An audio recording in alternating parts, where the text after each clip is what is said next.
Live from First Financial Field at Memorial Stadium in El Dorado, Arkansas, this is El Dorado Wildcat Football coverage at South Arkansas Now and SouthArkansasNow.com. Downing another top 5 opponent last week, the Wildcats are ranked as high as number 2 in the state polls. And tonight will face their toughest test of the season against the Bears of Sylvan Hills. Sylvan Hills, who at one point had a streak of 20 straight losses, have a new coach and a new attitude, averaging nearly 50 points per game this season. Can the Wildcat defense continue to do what they've done all year long and set up camp in the offensive backfield? Will Cannon Jacobs, J.J. Samuel, and the Wildcat offense continue to dominate the line of scrimmage? This is why we play the games. Coming up next, El Dorado Wildcat Football at South Arkansas Now and SouthArkansasNow.com. Our coverage tonight is brought to you in part by Glenn Mechanical. When you want the job done right the very first time. Promed Ambulance, world-class care and hometown values. Equipment Share. Find out how easy the job can be with Equipment Share. Dison Service Company and your local Lennox dealers. This is what perfect feels like. Union Kinlan Farm Supply. No one has more corn, rice bran, and feed for your hunting season. Carti. We're with you. Cross Roofing. Put a solid future above your head. Harrison Financial Management. Your future, their commitment. The Karl Malone family of dealerships. Once again, the mailman delivers. El Dorado Custom Carpets, covering the floors, kitchens, and bathrooms of South Arkansas for nearly 50 years. Cadence Bank. Opportunity lives here. Cook's Body Shop. Bad things are going to happen, and when they do, look to Cook's. Country Village Sporting Goods. Everything you need to get you to the water or the woods. Davis Farms Country Market. True, grown locally and farm to table fresh. Especially for you. Anyone can buy a gift card. The best gifts are made especially for you. Jason Hardy State Farm. Like a good neighbor, Jason Hardy and State Farm is there. LSB Industries.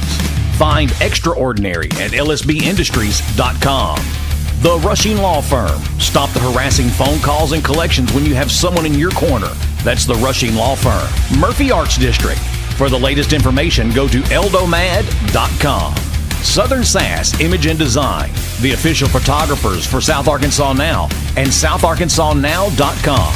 Off the Rail Cafe. What's better than Arkansas chocolate gravy or shrimp and grits?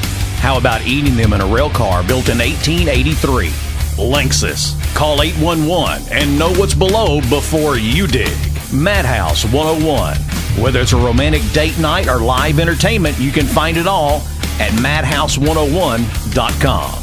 And now, with tonight's game coverage, joining Jax Sanford in the Promed Ambulance broadcast booth, this is the voice of the El Dorado Wildcats, Carter Bryant. And welcome to Memorial Stadium, Wildcats and Wildcat fans. My name is Jax Sanford. This is the voice of the Wildcats right here, Carter the Power Bryant. And welcome to the Jason Hardy State Farm pregame show. Get more, save more when you let Jason Hardy and his team with State Farm quote not only your auto, but also your home, boats, RVs, campers, and more. It's really a no-brainer. Call or go to www.jasonhardyinsurance.com for a quote today. All right, Carter, let's get this pregame show started. What do you got to say, man? Yeah, so the biggest story in the state of Arkansas is probably Sylvan Hills. And you could make a strong case that Chris Hill has been the best coach in the state of Arkansas, but even he told me, and you'll hear it in the pregame interview here in a second, that what Sylvan Hills has done is nothing short of incredible. Jax, how many games combined did Sylvan Hills win before this season over the last 2 years? Well, if we're looking at over the last 2 years, then the answer would be 0, Carter. And how many games have they won up to this point in the year? So far, they are 4-1. So in the last 2 years, Carter, the Sylvan Hills Bears went 0-21 before this season. And then back in January of this year, they hired Coach Mark Kelly, who actually, believe this or not, got his coaching start over in Crossit as an assistant coach before eventually becoming the head coach, and he's coached in a few different places all over the state so far. Yeah, and you will hear in just a moment that he and Chris Hill have a very strong relationship. So, to me, obviously we're going to talk about the Wildcats all night long, but Sylvan Hills deserves a lot of credit for turning this around.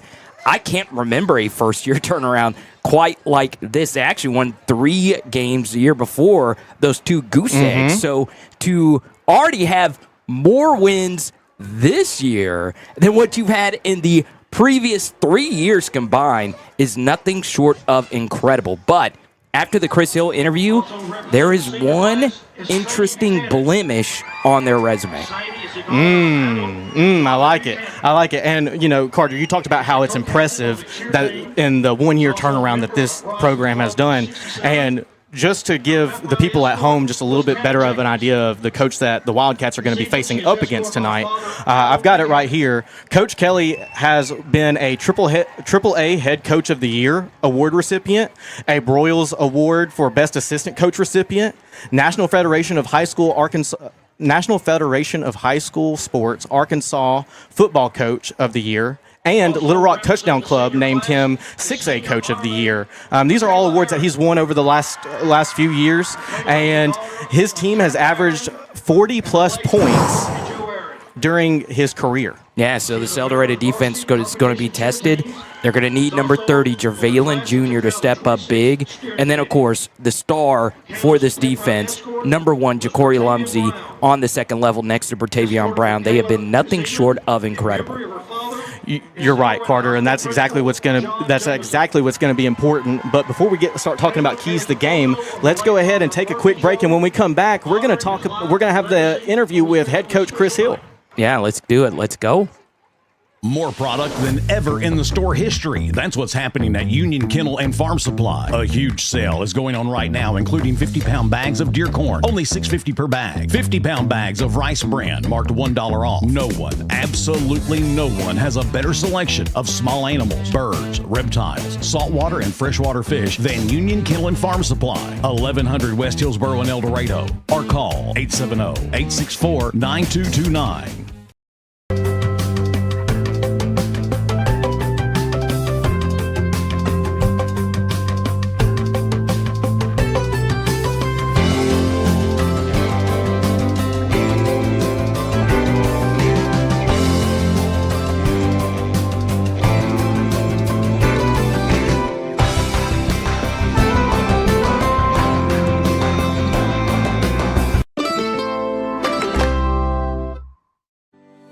Non-stop phone calls, registered mail, repossessions, or threats of lawsuits from creditors, and it seems like no one is willing to let you hit pause and just catch your breath. You need the help of Robert Rushing and the Rushing Law Firm. Bankruptcy is not the end. It can be a chance for a fresh start. The Rushing Law Firm goes to work for you, letting you hit that pause button and start over. Call the Rushing Law Firm today at 870-875-2940 or stop by the office at 725 Northwest Avenue in El Dorado. The Rushing Law Firm. You're tough, determined to take challenges head on. But when cancer strikes, you'll need more than strength. You'll need the right care.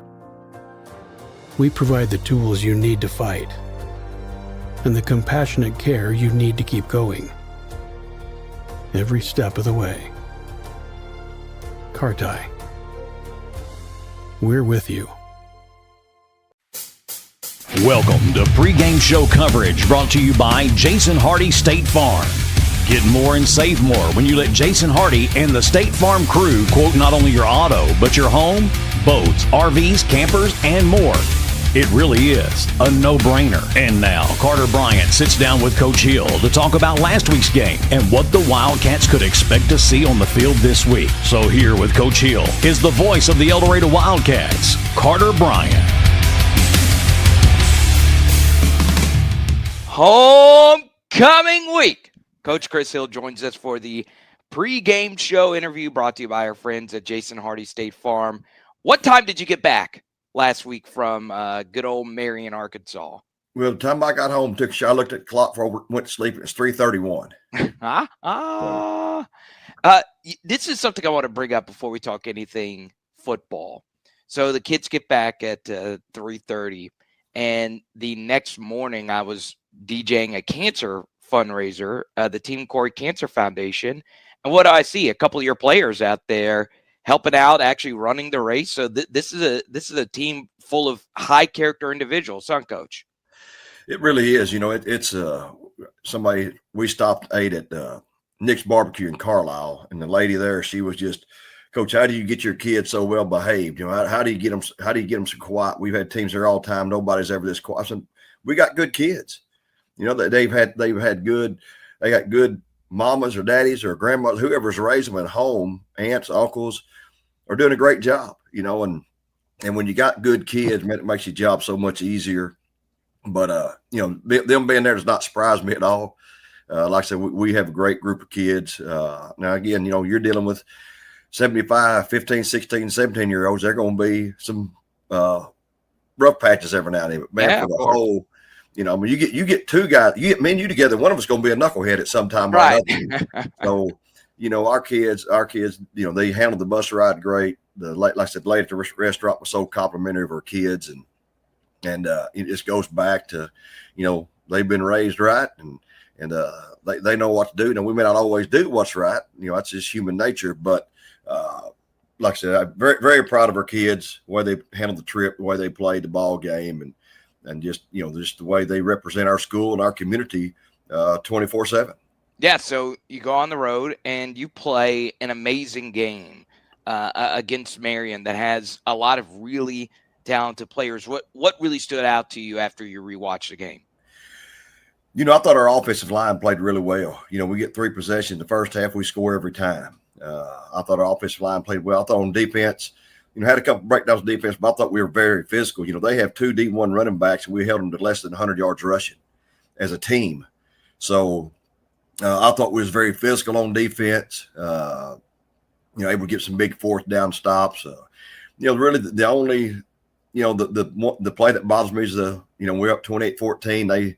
We bust coverage. We don't do what we're supposed to do. We don't collision receiver and let a guy run free. And, it looked real bad on Jeremiah Mitchell, who's playing safety. But, our 2 guys are supposed to collision receivers and knock them off the routes did not do their job.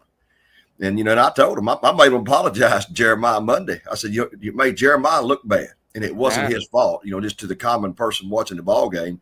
But that free safety, he didn't do his job. Well, his job's a lot easier, and everybody does what they're supposed to do. So, you take that one play away from us, and, if and, deal about if and buts, but, and then we got turned down inside the 1 there in the 3rd quarter. I felt like we should have scored. And, give up that last long touch. That was really the only bad spot, I think, as a whole, defensively that we had that night. Yeah, and you look, JJ was the superstar. He gets banged up, and you have to finish with some backups. Yeah, we have guys back there that we feel comfortable with. Jeremiah Warner got a lot of playing time last year, started in the quarterfinals against Greenwood as a sophomore. He had some good runs the other night. Jalen Dunn is just continually impressive. Had him in JV the other day, and he's a north-south runner, but able to find a crease. And, I told the coaches, this guy was really good. But, Eric Dixon, kind of the same running style, big, tall guy, flasher, get skinny through the hole.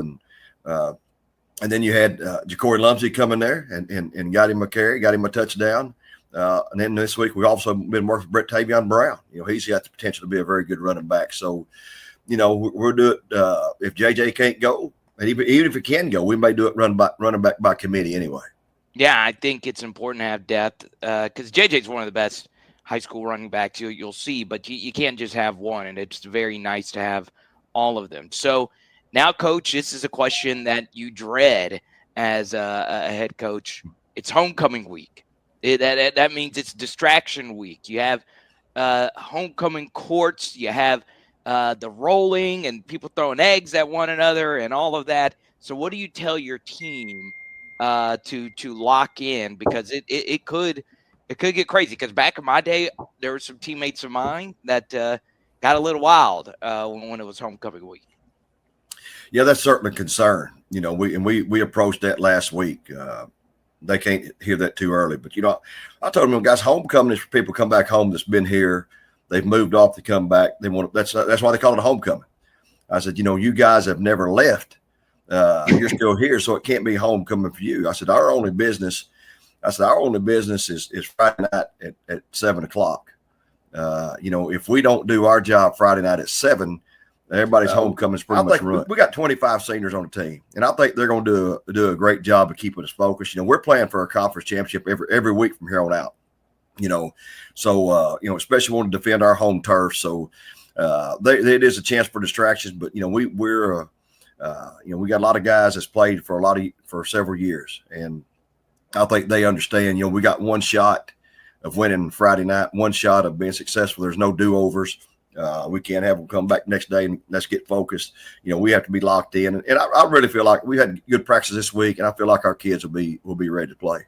Yeah, and you look at Sylvan Hills, my biggest victory as a Wildcat, we went on the road and beat them at their place as a heavy underdog in the playoffs. This has always just been a good program. And up to this point in the season, offensively, Coach, they have been loaded. They put up 40 points versus Benton. They put up 43 versus this Marion team that we just played. They put up 50, 46, and 55. So this is one of the best high school offenses you faced up to this point in the season. What really stands out to you about them? Well, Coach Kelly does a great job. Coach Kelly was actually my quarterback, played for me, and I was the head coach at Marlton, and he was my starting quarterback. Really? Okay. And his dad coached offensive line for me. So I've known Mark for a long time. Mark's a very good football coach. He does a very good job of scheming, attacking, defenses at their vulnerable point. But he's done a great job. They got some skilled guys. They put a lot of points on the board, as you just mentioned. They're very explosive.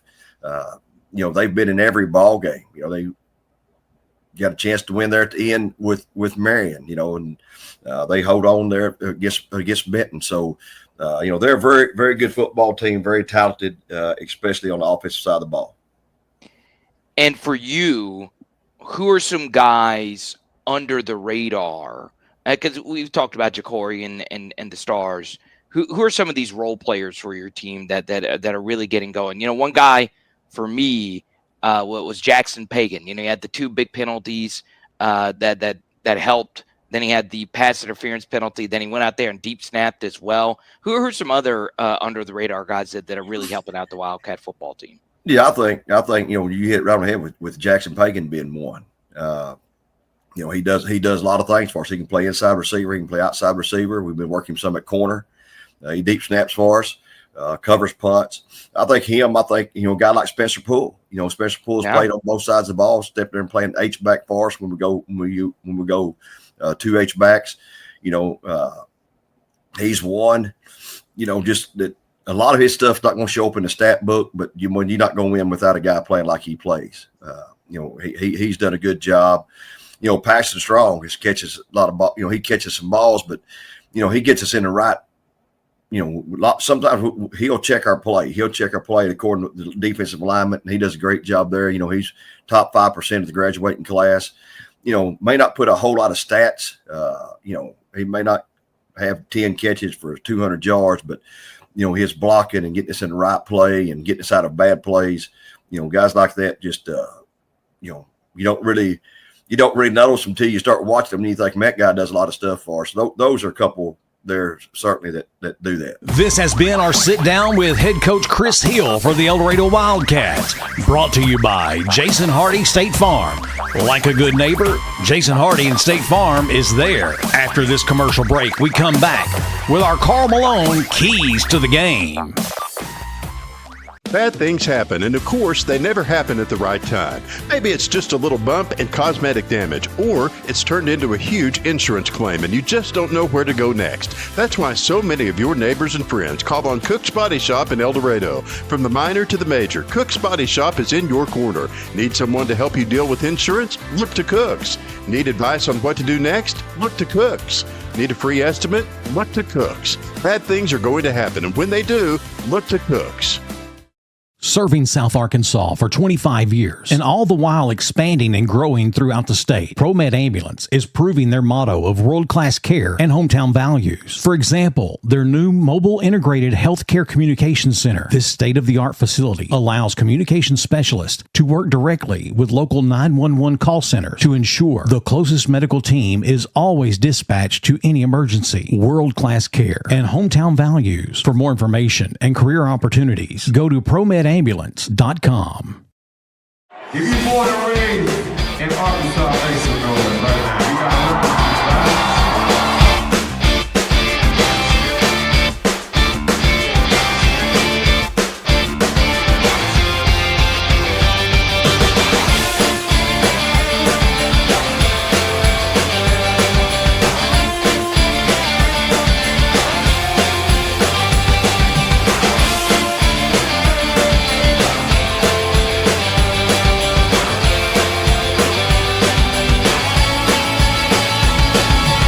What an amazing place they've built right here in your town. Hitting a buck to hang on the wall rarely happens by accident. It starts with preparation, takes some skill, and often even a little luck. Country Village Sporting Goods is your headquarters for all three. Right now, check out a brand new shipment of feeders, so new that they're still pulling them out of the boxes. A huge selection of lacrosse boots and plenty of warm weather camo for that early season hunt. And of course, bow hunters can't go wrong with the sales and service at Country Village Sporting Goods, 965 Smackover Highway in El Dorado. It's now time for Keys to the Game, brought to you by Karl Malone Auto Group. The mailman always delivers. With over 200 brand new vehicles and more than 150 quality previously owned options, you're sure to find the perfect ride. Now let's go back to the stadium with Jax Sanford and Carter Bryant for this week's Keys to the Game. All right, welcome back to Memorial Stadium, where we are approximately 10 minutes from kickoff here. And Carter, man, let's hop right into the keys of the game. We've got a lot to talk about and not a lot of time to do it. Yeah, I'm telling you. And the first thing that jumps out to me is that El Dorado does have some injury uncertainty tonight. J.J. Samuel has been by far the best player on this team. 97 carries on the season, well over 600 yards already. He had his best game, arguably, of his career. 3 touchdowns, including that amazing 61-yarder last week. We do not know his status. Coach Hill has played it close to the vest. And on top of that, Jax, you need those backup running backs to step up in a major way. So Ja'Cory Lumsey, who also plays defense, he's going to get some carries tonight. Jalen Dunn, number 15, is a young running back that El Dorado is really high on. And then Jeremiah Warner also had an injury late in that game last week. So you're going to have a mixture of guys getting the ball out of the backfield next to Cannon Jacobs tonight. Yes, you're right. And that's something that we talked about with Coach Jacobs on Tuesday night at 5th and Goal, was the importance of now switching up the diversity and having that diversity in the backfield, especially when you have the backs that the Wildcats do, like Jalen Dunn and Ja'Cory, and guys who are able just to plow through defenses. And so that's going to be really important for them. One of the really big things that I noticed about the Sylvan Hills Bears offense is that number 3, their quarterback, Tyler Hampton, is a senior this year, and he's shifty and he has some speed to him, and he can sling the ball downfield. I saw several highlights of him just letting that thing rip and picking up huge chunks of yardage or even for touchdowns. And so a lot like the game against Marion last week, I think we should expect to see the Wildcats in some more high safety coverage. I know that they ran a lot of cover 4 last week, and so we could see a lot of that this week as well. Yeah, you got to love quarters. It's one of the best covered schemes for a reason. The Philadelphia Eagles won a Super Bowl last year playing quarters where they will mix in some cover 3 as well. And what's very interesting, when you look at both of these teams, yes, they are both 4-1, but this is the crazy stat. The only loss that Sylvan Hills has on the season is versus Marion. That's right. Who El Dorado beat last week 28-21. And when you look at Sylvan Hills, they have only played in shootouts. Can they play in a backyard brawl? Because El Dorado proved last week, Jax, that they can win in a slobber knocker, one of those snot bubblers. And it was a physical game last week, and El Dorado won that one 28-21. Styles make fights. That's what they always say. The thing about El Dorado is that they can win, I feel, in a multitude of ways. So we'll see what happens tonight. That's right. That's right. You can't just expect the Wildcats to go out and do just one type of thing. They are a diverse group of athletes that have specialties in all areas of the game. And so to make a game plan against one specific part and not account for the others would be a foolish decision. And one of the things that the Wildcats have done so well is with the defense, just the level of physicality that they play with. I mean, when you've got to play 4 quarters against guys like Ja'Cory Lumsey, Jervalen Jr., and Bertavian Brown, you start to think long-term in the game about, okay, how am I going to feel when the fourth quarter comes if I keep taking these hits? And here's the thing. Jax, we're adults. We like to go to bed at 9 p.m. I know Sandy, our producer back at home, loves to do it as well. It's homecoming week. There's all different types of distractions. And you heard Coach Hill say, hey, we're going to have our chin straps buckled. We are not going to be distracted. We will see. Because homecoming in El Dorado, if you're from Sylvan Hills, okay, I don't know how you guys do homecoming up there in Sherwood. But El Dorado homecoming is huge. Everybody comes back. There's 20 gazillion reunions. I've seen 50 different 3D printed shirts.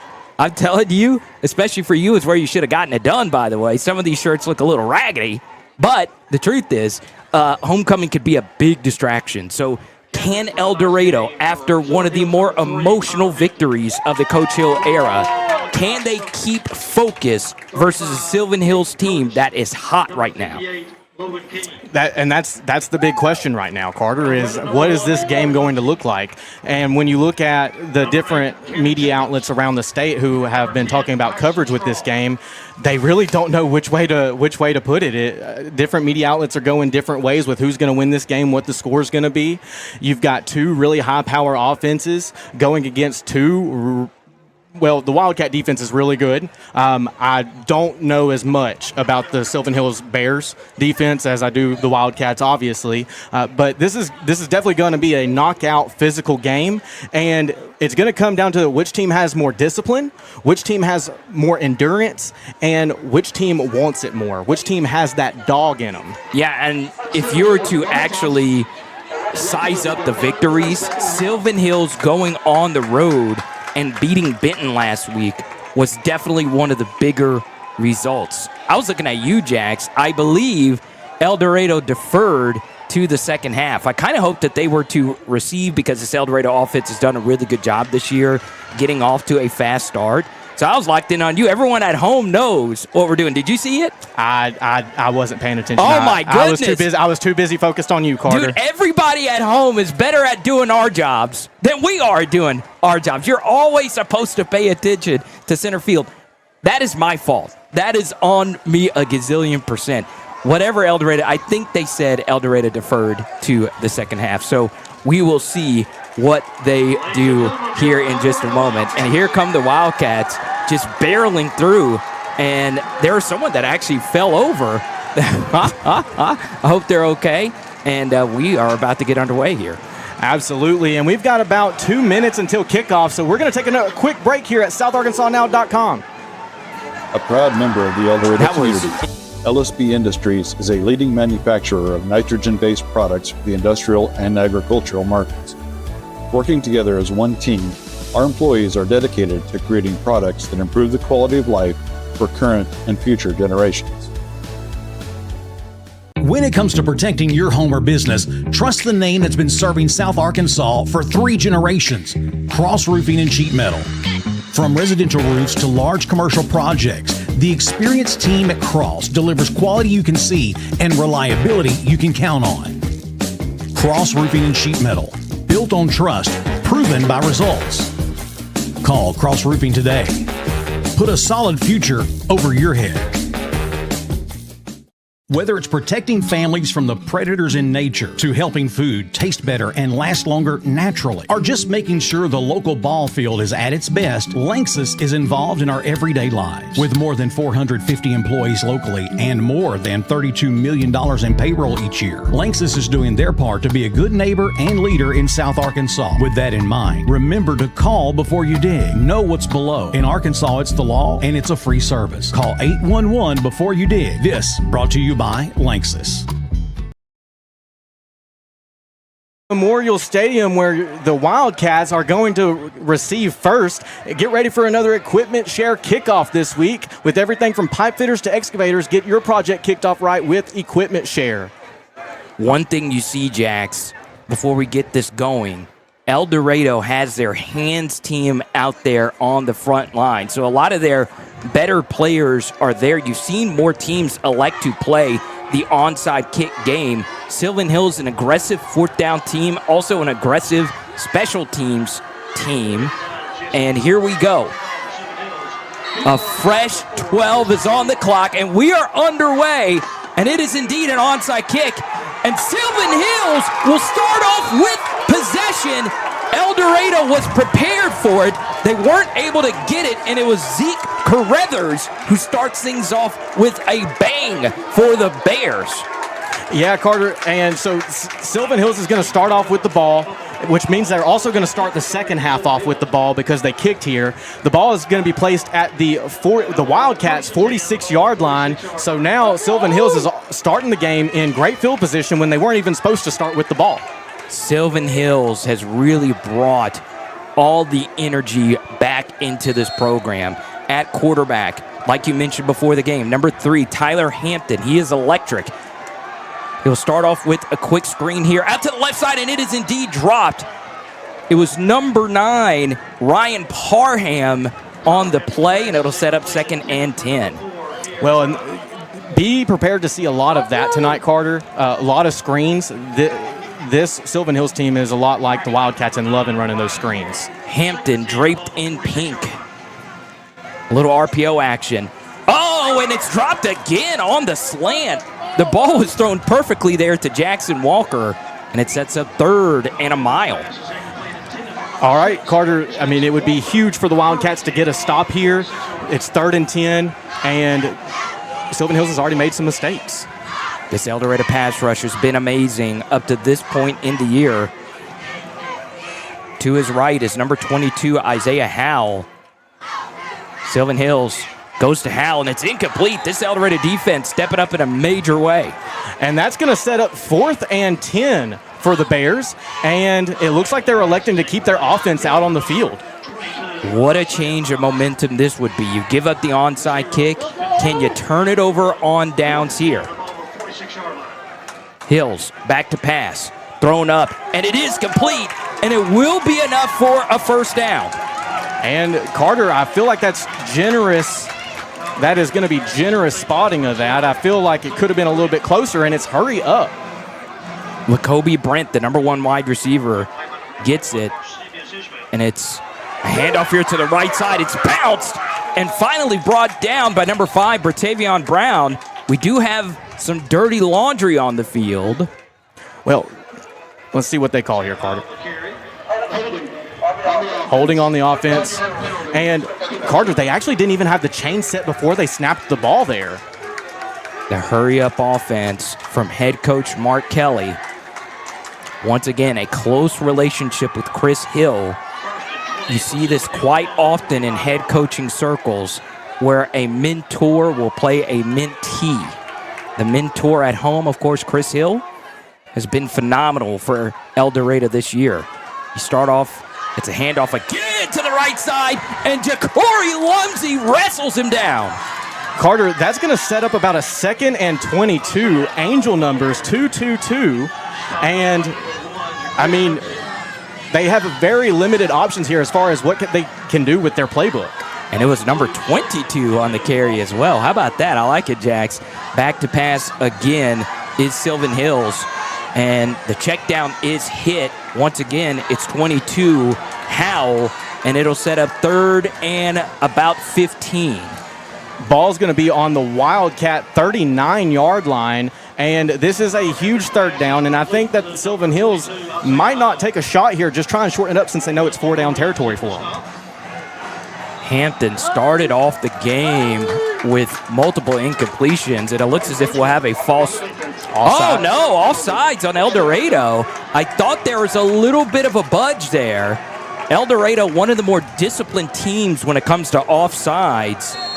So instead of 3rd and 15, it's about 3rd and 9.5 here. Hampton gets a new play at the line of scrimmage. El Dorado looks as if they are in man coverage to the top of your screen. And it is an option, and Hampton keeps it, and he will be marked short of the first down.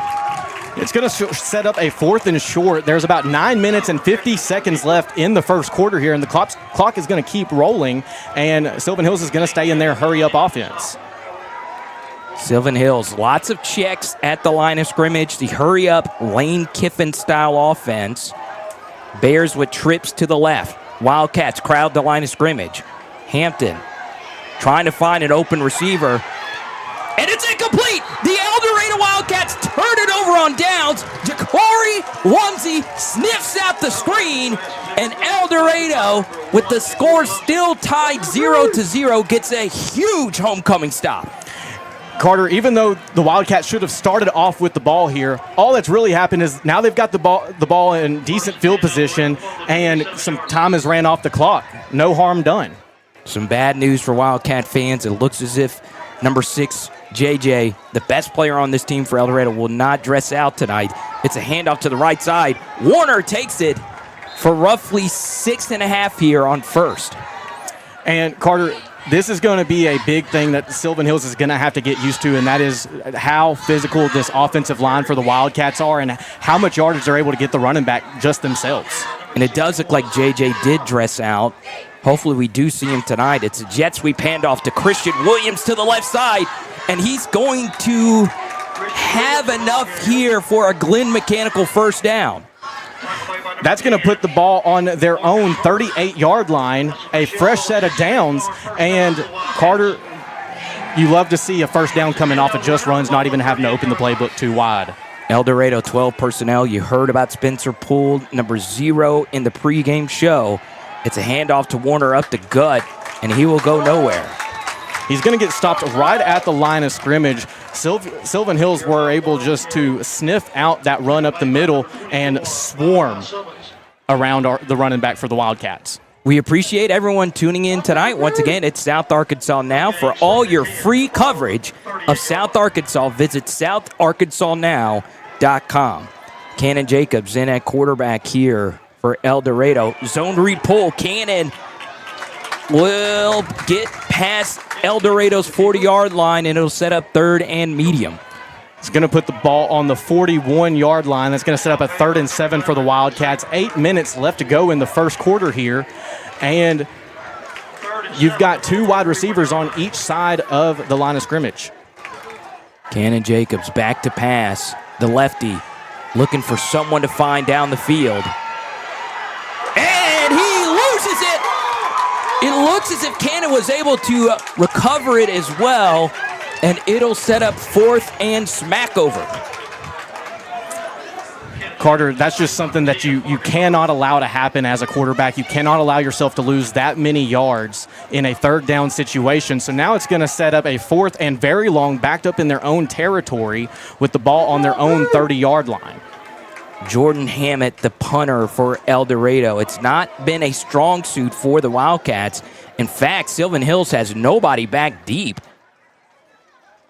Snap good, hold good, and the punt is a wobbler to the right side. It'll go out of bounds at the Sylvan Hill 45. Yeah.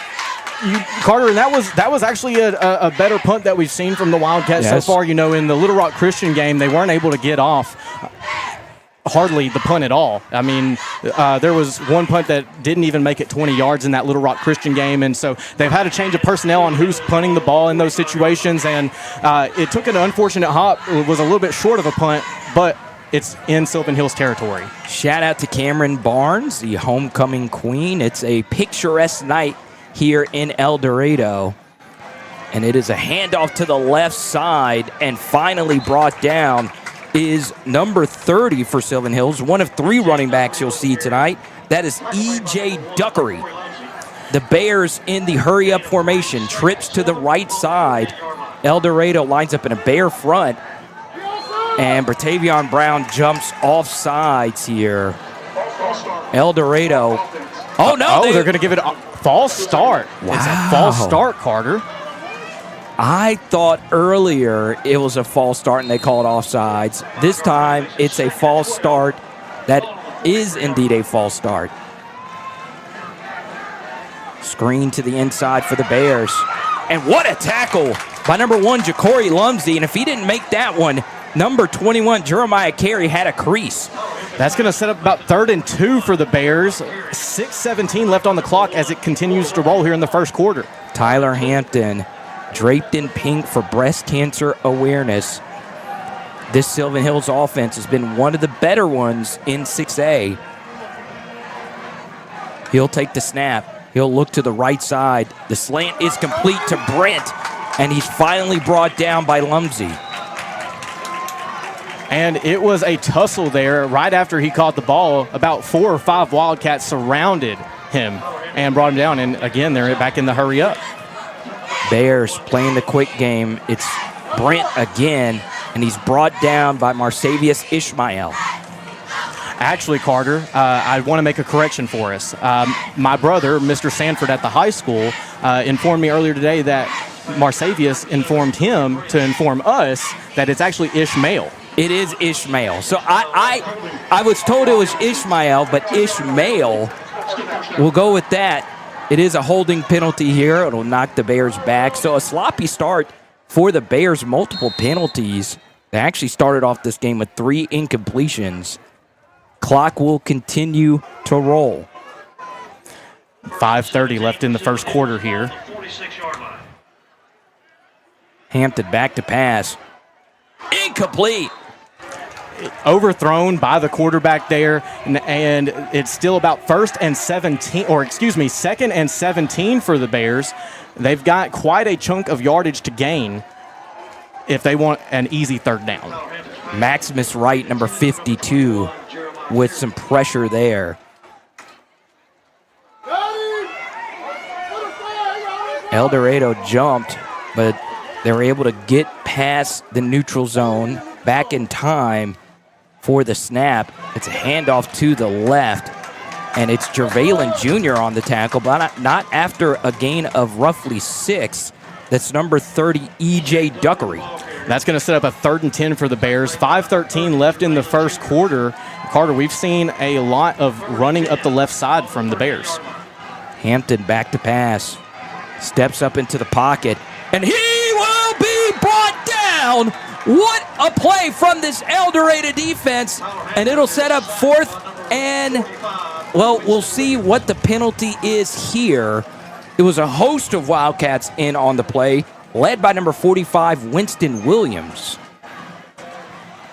And it does look as if it's going to be on Sylvan Hills, so we'll see what Oh, it's holding. The penalty will be declined, so it will set up 4th and 14 here.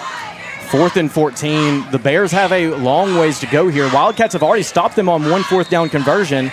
The key here is 1 big stop in the first quarter. Late substitution here for the Bears. Number 9, Ryan Parham, who actually started this game off with a drop, comes back in. Both teams at 4-1 on the season. Hampton takes the snap, steps up into the pocket, and he's brought down. That is number 99, Gavin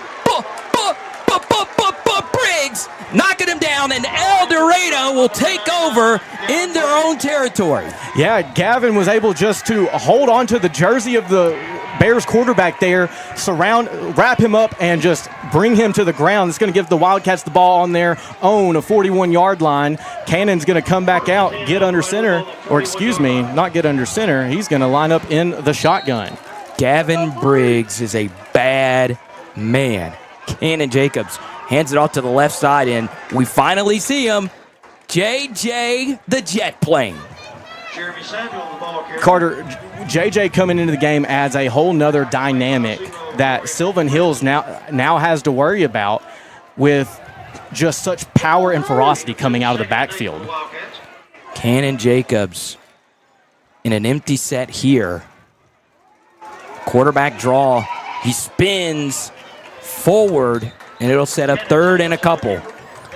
Yeah, that's going to give them about 3 or 4 yards there, set up a third and medium here for the Wildcats. And they lined up in a spread offense there and went with the QB draw. Not a bad idea. El Dorado looks as if they'll check into a new play. 3:41 left to go in this first quarter. Cannon Jacobs with JJ to his left will take the snap.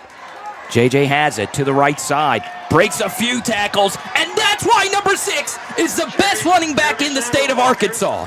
And he's going to get about 1.5 yards past the line to gain. That's going to set up a Glenn Mechanical first down for the Wildcats. There's 3 minutes and 22 seconds left in the first quarter, and the Wildcats are now in Bears territory for the first time today.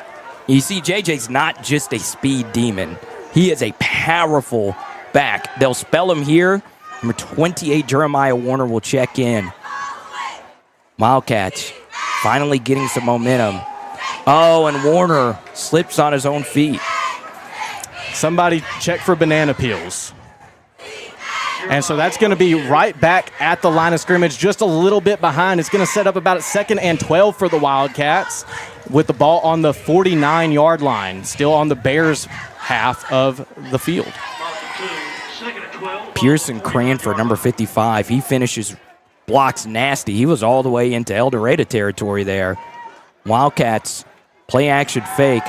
Cannon Jacobs under heavy pressure throws it up.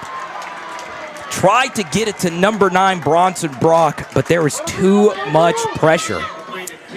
Sylvan Hills did a great job of crashing in on the motion before the snap, and then when it wasn't a run, they were in perfect position to put pressure on Cannon there. He lets it rip and just overthrows Brock there.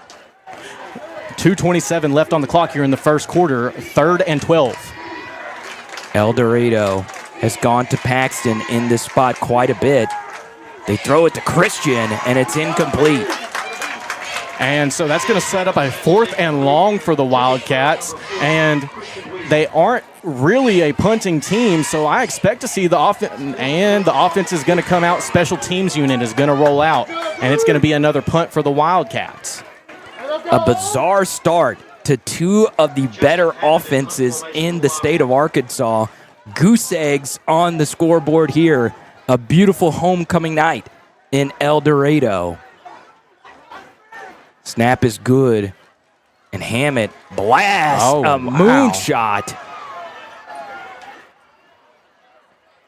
And it'll take a Sylvan Hills bounce all the way to their own 18-yard line.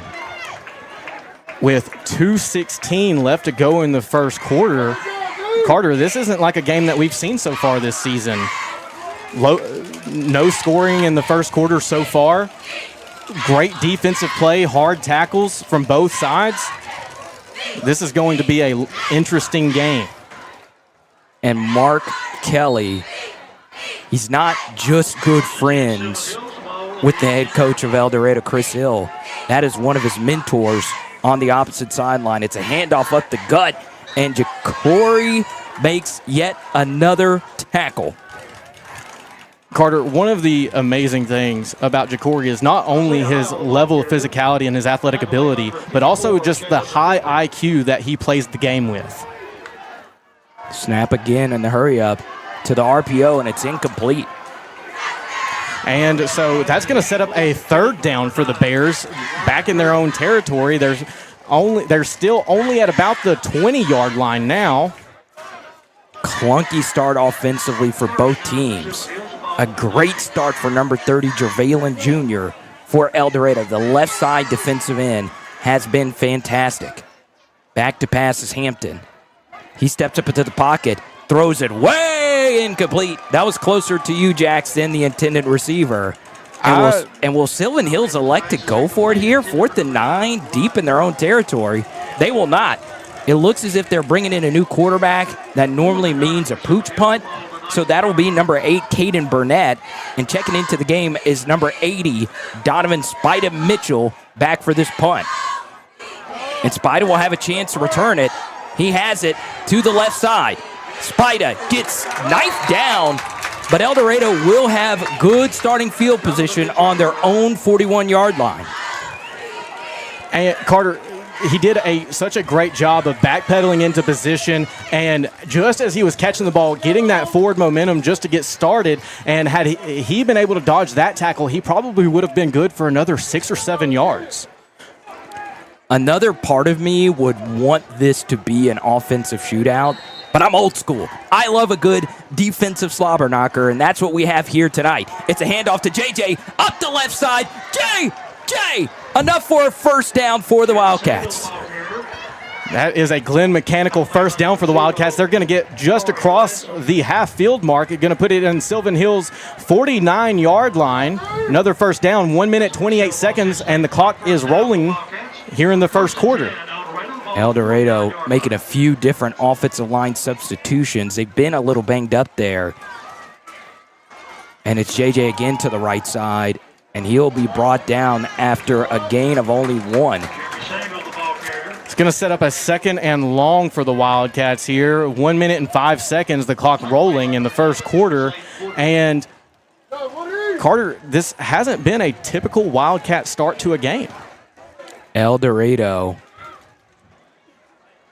pulls it here with Cannon Jacobs. How did Cannon Jacobs get out of that? He cuts upfield. Cannon Jacobs! Are you kidding me? One of the more spectacular losses of 4 yards you will ever see. Wow, that should have been a loss of a lot more, Jax. Yeah, he started trying to pull a Houdini act, and they're going to call holding here on the Wildcats. Let's see if they elect to accept it or decline it.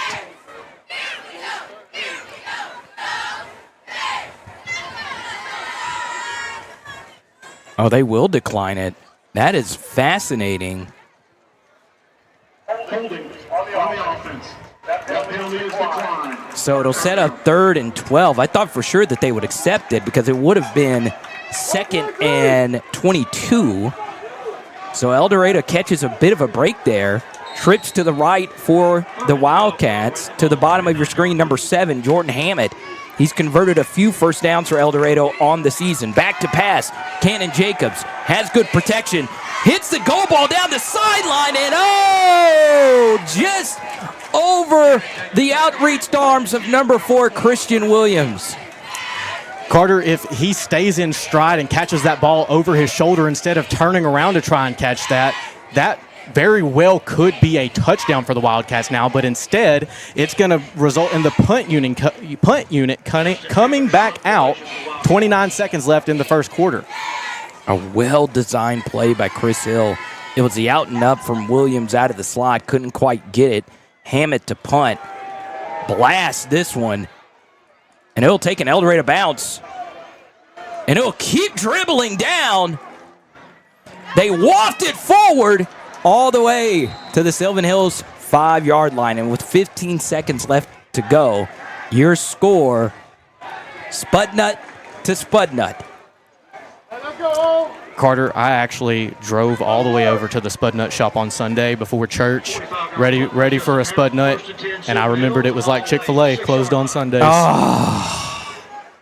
There is no worse feeling than a closed Spudnut shop. I'm telling you. Let's see if Sylvan Hills can get something going offensively. They won't, because Bratavion Brown has different plans. A loss of a few. And you got to be careful. This El Dorado defense, known for being aggressive in this spot of the field. They'll mark it here at the Sylvan Hills 3-yard line, and that'll be the end of the first quarter. All right, Carter, with that quarter going to break, we'll be right back at SouthArkansasNow.com. Spice up your tailgate with locally raised farm fresh products at Davis Farms Country Market, like the new Code 3 and Davis Double D Farm salsa, fresh from the field in locally grown purple hull peas, super sweet vine ripened cantaloupes, Arkansas made meals that are easy on your wallet and your time. And nothing says fall has arrived like mums and pumpkins. There are plenty to choose from at Davis Farms Country Market, 4523 Junction City Highway, or call 870-639-1323. At Karl Malone Power Sports El Dorado, we've got the biggest selection of ATVs, UTVs, and motorcycles ready to ride today. Take advantage of special financing, unbeatable trade-in values, and service you can trust to keep you on the trails. Whether it's work, play, or pure adrenaline, we've got the machine to fit your lifestyle. Karl Malone Power Sports El Dorado, where selection, savings, and service all deliver. Come see us today.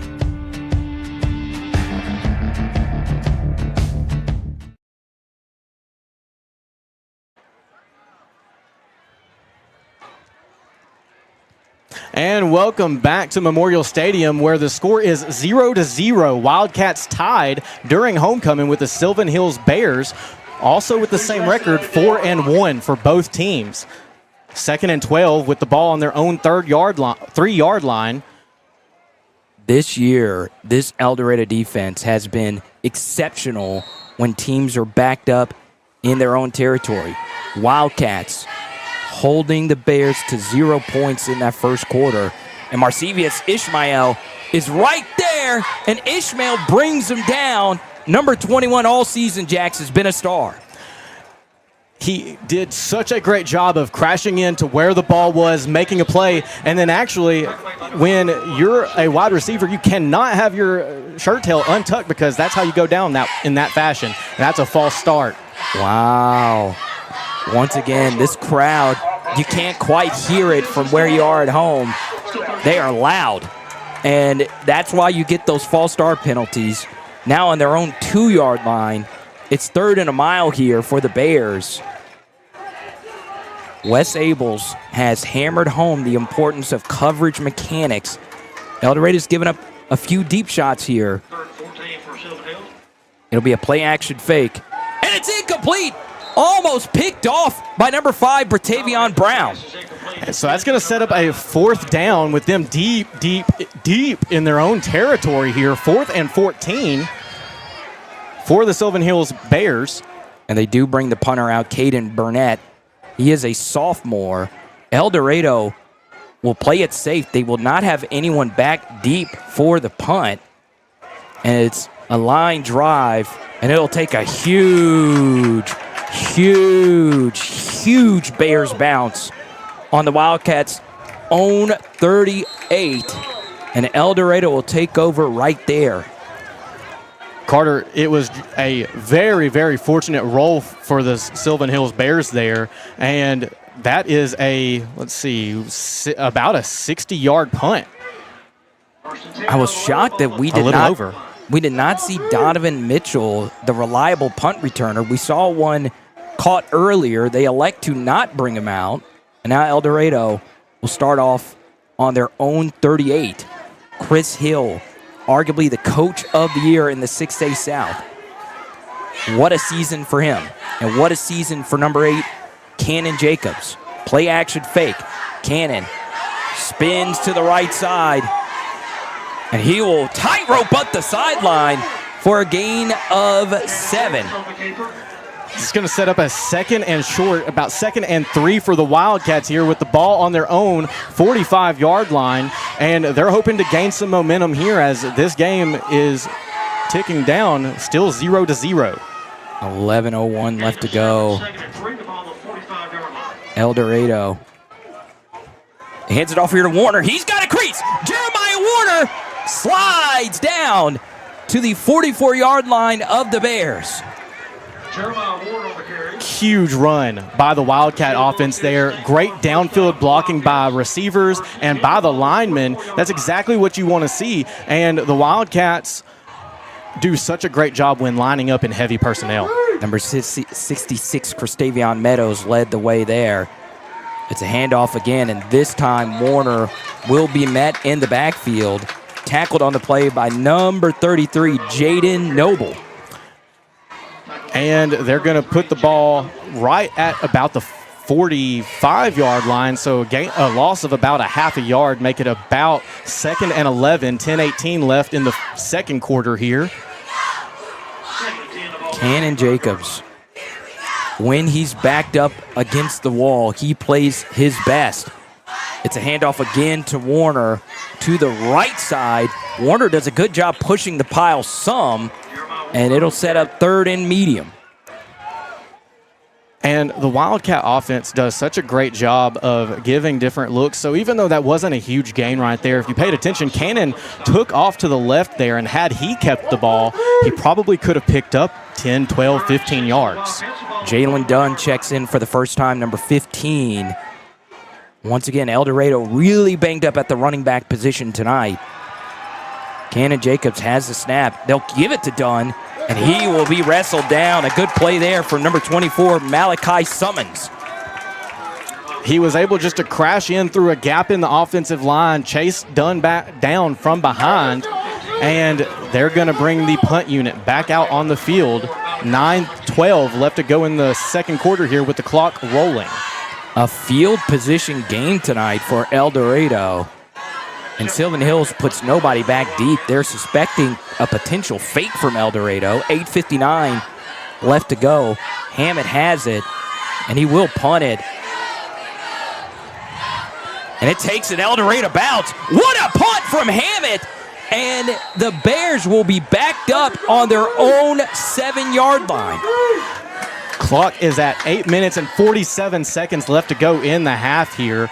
And Sylvan Hills is going to take over again, but again, they are backed up deep in their own territory. And we saw the Wildcats do a really good job of holding them to 3 and out last time they were in this position. We say hi to Kosi watching all the way in Atlanta. One of my favorite cities to ever do stand-up comedy is Atlanta, Georgia. I was actually on a lineup once with a Liberian girl, and she was hilarious. It's a handoff up the gut.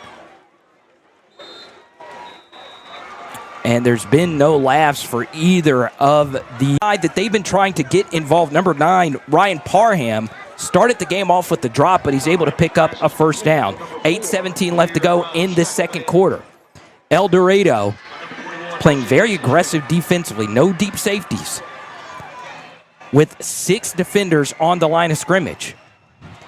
They set up the tunnel screen, and finally brought down is number 7, Lacoby Brent. Last week, he took a screen like that one for 60-plus yards and a touchdown.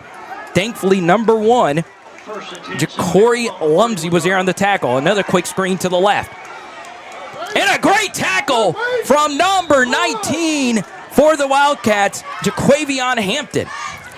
Did a great job of doing exactly what Coach Abels wanted him to do there, wrap up and get outside leverage, or excuse me, inside leverage. Handoff to the right side. Wildcat defense continues a dominant night. A host of Cats in on the tackle there. 7:23 left to go. Both teams with all 3 of their timeouts.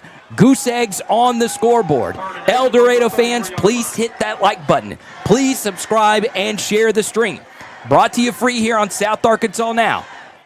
Back to pass yet again, and it's a good piece of offense there.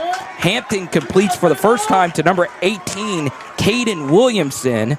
And depending on where they mark it, yes, it'll be just enough for a first down. That's going to put the ball on the 41-yard line for Sylvan Hills in their own territory, but they are marching down the field. Handoff up the gut. And they'll break a few. They'll keep breaking it. This is one whale of a run for the Sylvan Hills Bears.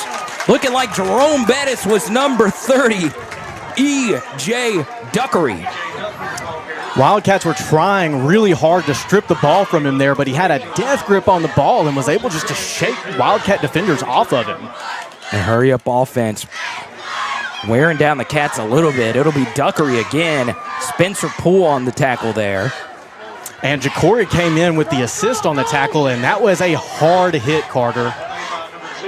Wildcats making a lot of defensive substitutions. Number 74, Robert Smith, back out on the field. 6:09 on the clock here in the second half. 0-0 your score. Hampton back to pass. Gets blitzed and brought down. What a play. That is number 45 for the Cats, Winston Williams. Winston did such a great job of hitting the gap that was open and speedy Gonzalez all the way back to the quarterback for a huge sack, a huge loss right there for the Bears. Now it's going to set up about 3rd and 17, 5:36 left on the clock here in the first half. Mark Kelly, an offensive genius for the Bears, and we'll have a timeout for the Cats. All right, with that timeout, we're going to take a 30-second break here at SouthArkansasNow.com. Homes are typically heated or cooled 24/7, 365, using nearly half of all home energy. That new stainless steel refrigerator may look cool, but upgrading to the quietest and most efficient HVAC system can have much greater rewards.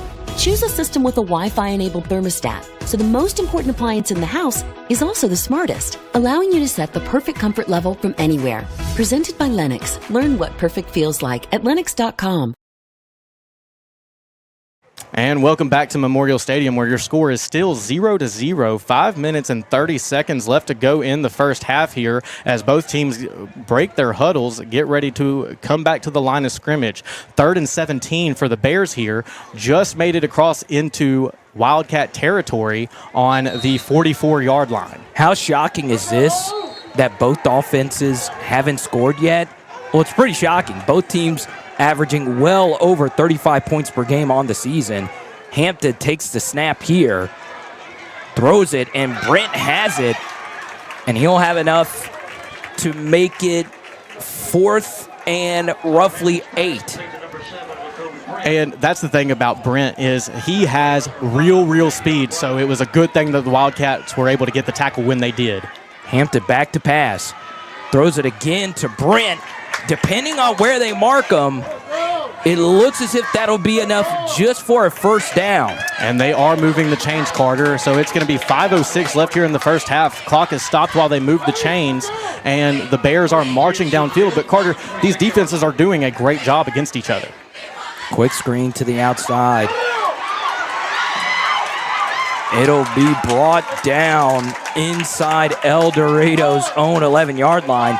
Looks as if the Wildcats were victims of a holding call there, but they didn't call it, Jax. No, they didn't call it. And honestly, Carter, I thought they were going to call illegal hands to the face. Once again, quick screens. Finally brought down is number 12, Cortland Rozier, one of the backup corners who's been very reliable. Hampton in the hurry up here. 4:34 left to go in the half. Handoff up the gut. What a hit from Jalen Dunn. He brings down the starting running back, Isaiah Howell. That's going to set up about a 3rd and 6 or so, 3rd and medium for the Wildcat or for the Bears. 4:18 left to go in the first half, and the Wildcats have to get a stop here, Carter. Hampton back to pass, and they're going to get El Dorado on an illegal substitution here. Yes. So Hampton hurried up and snapped the football. Rozier ran out of the back of the end zone, which you can't do on a substitution. It won't be enough for a first down. 4:07 left to go in this half.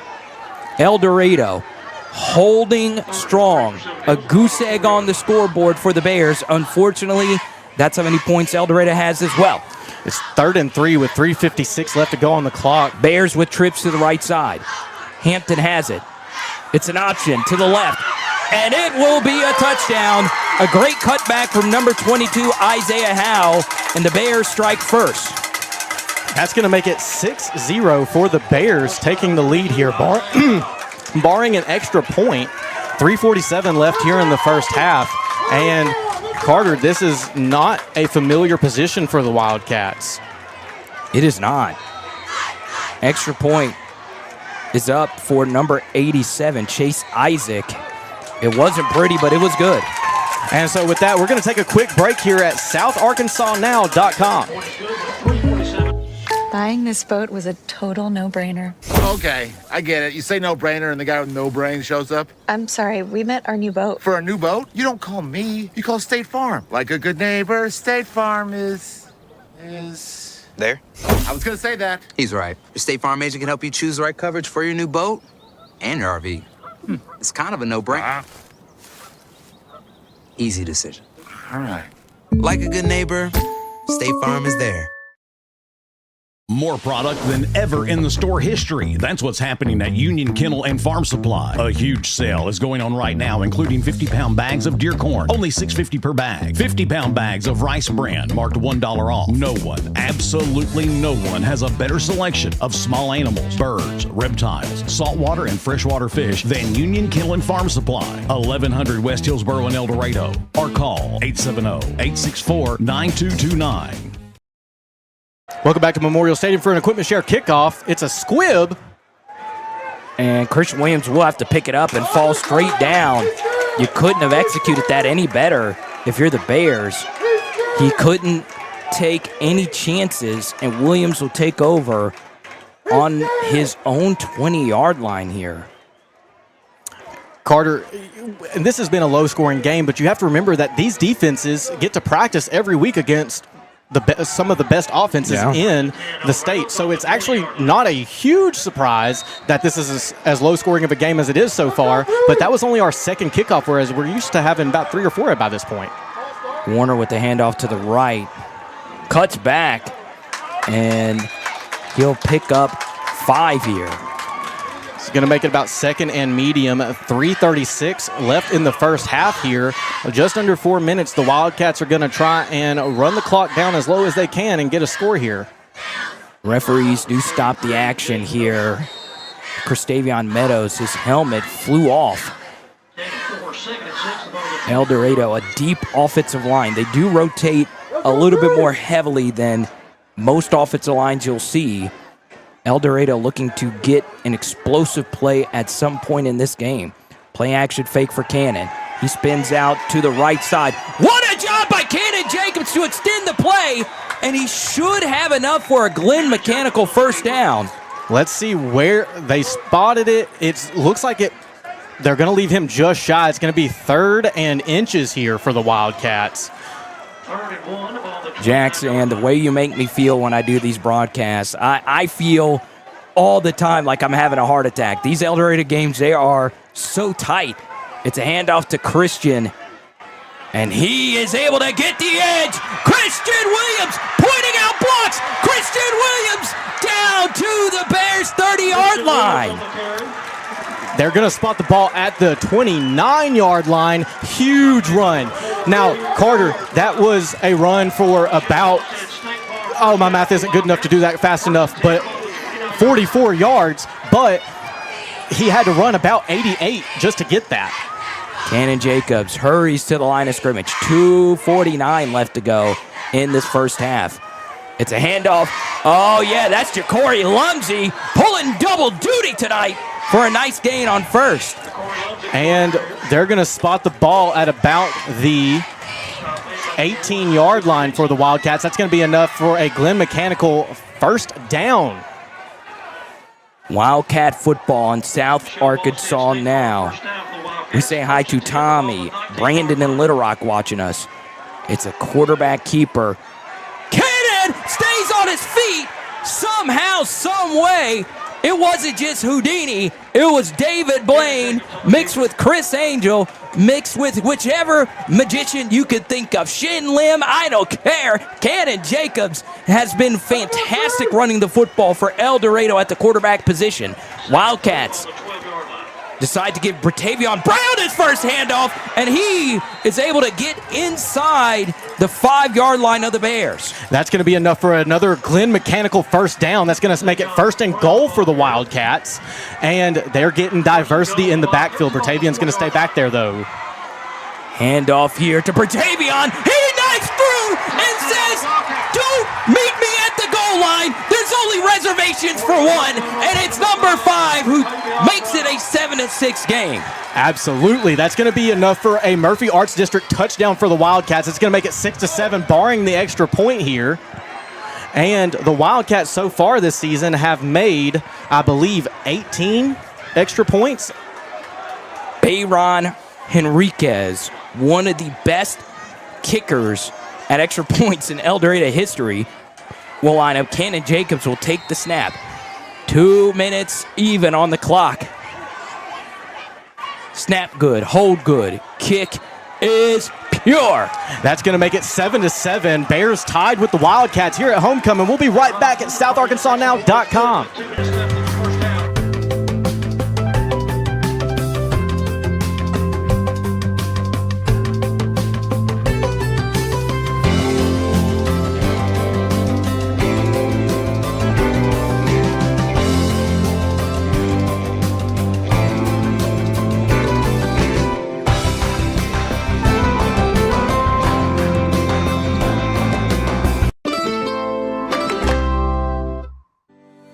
Non-stop phone calls, registered mail, repossessions, or threats of lawsuits from creditors, and it seems like no one is willing to let you hit pause and just catch your breath. You need the help of Robert Rushing and the Rushing Law Firm.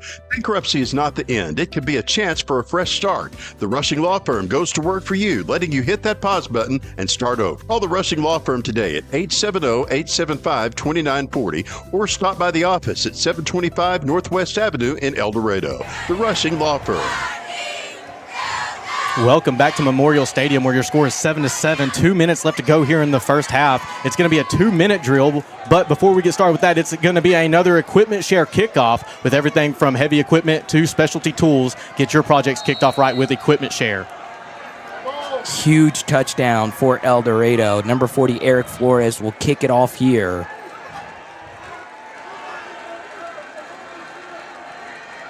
And it's squibbed high in the air. It will be returned. Oh, what a stiff arm. And finally brought down. That's number 13, Jaravion Williams, doing a good job lassoing down the Bears ball carrier. So that's going to leave 1 minute and 52 seconds left on the clock here in the first half. The ball's going to be spotted at the 37-yard line in Bears territory still. And Wildcats are going to look for a huge stop right here because the Bears are going to have the ball to come back in the second half, or at least receive the ball. The Bears staring at the man in the mirror. El Dorado has evened it up, 7-7. Hampton back to pass, has a seam ball, but he overshoots it, and it'll set up 2nd and 10 for the Bears. Just another overthrow by the Bears quarterback here, and that's been one of their biggest limiting factors, is that the quarterback has overthrown their receiver more times than he's hit him. El Dorado has honestly done a great job of responding to touchdowns all season. They were down 7-0, even it up at 7. Hampton back to pass. Oh, that's... Well, sidearm it, incomplete. Coverage on the play for El Dorado was number 19, Jaquavion Hampton. And actually, Carter, Gavin Briggs was fighting through a hold right there and still almost got to the quarterback. I was really surprised not to see a flag come out in the backfield. That's going to leave 1:43 on the clock, 3rd and 10 for the Bears. El Dorado, 2 timeouts left. Would not be shocked if the Bears elect to be conservative here. They will get the ball first to start the third quarter. And they do hand it off. Don't say I told you so. And they're going to be met at the line of scrimmage. That's going to set up a 4th and 10. And the clock is still rolling. The Wildcats still have 2 timeouts left here. 1:27 and the clock rolling still. I am a little surprised that El Dorado is not electing to take this timeout here. The clock will continue to move. 1:13 left with 15 on the play clock. And finally, they'll send the punter out. And El Dorado will make a late substitution as well. Back deep is number 80, Spida Mitchell. The punt is another good one.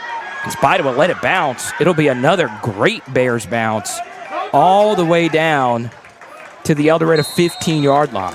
That's going to leave 50 seconds left on the clock here in the first half. The Wildcats are going to have the ball here with 85 yards to make a march and try and get a score before the half here. And Carter, had the Wildcats called a timeout there, they could have saved 34 seconds on the clock. I was a little shocked by it, but I also understand, since the offense has been so clunky, play a little bit more conservatively in that spot. It's a handoff to Christian Williams on the jet. Christian has a seam, but he gets brought down from behind. That was one whale of a tackle. Number 10, Marcus Hurd. El Dorado in hurry-up mode. 35 seconds. Still with 2 timeouts to work with here. It's kind of handoff up the gut to JJ. Depends on where they spot him here, Jax. Will it be enough for a first down? It will. So big thanks once again to our friends at Glenn Mechanical. Don't forget to go like their Facebook page, Glenn Mechanical. And it looks as if the Wildcats are just going to let this go all the way into half. Your score, Bears 7, Wildcats 7. And Jax, we have got an absolutely loaded El Dorado Custom Carpets halftime show here in just a moment. Absolutely. And so with it going to half, we'll take a quick break here at SouthArkansasNow.com. You're tough, determined to take challenges head on. But when cancer strikes, you'll need more than strength. You'll need the right care. We provide the tools you need to fight and the compassionate care you need to keep going. Every step of the way. Carti. We're with you.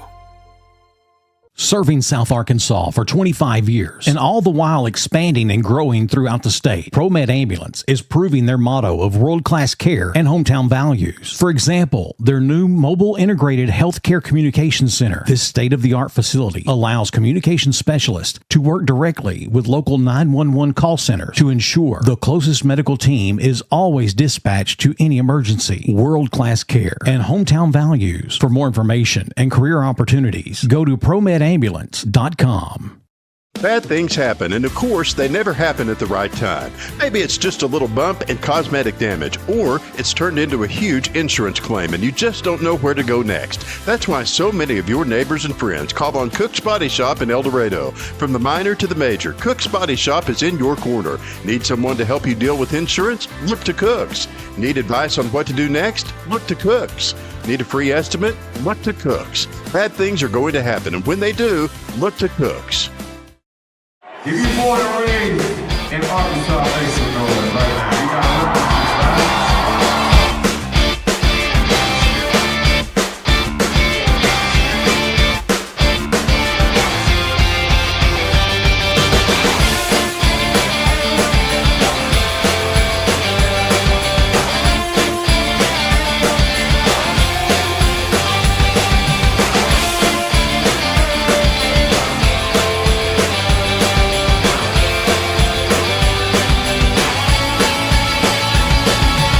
What an amazing place they've built right here in your town. It's now time for the El Dorado Custom Carpets halftime show. Whether it's one room or the entire home, El Dorado Custom Carpets has been covering the floors of homes in South Arkansas for nearly 50 years. With review and analysis of the first half and what we could look for in the second half, let's go back to the stadium with Jax Sanford and the voice of the El Dorado Wildcats, Carter Bryant.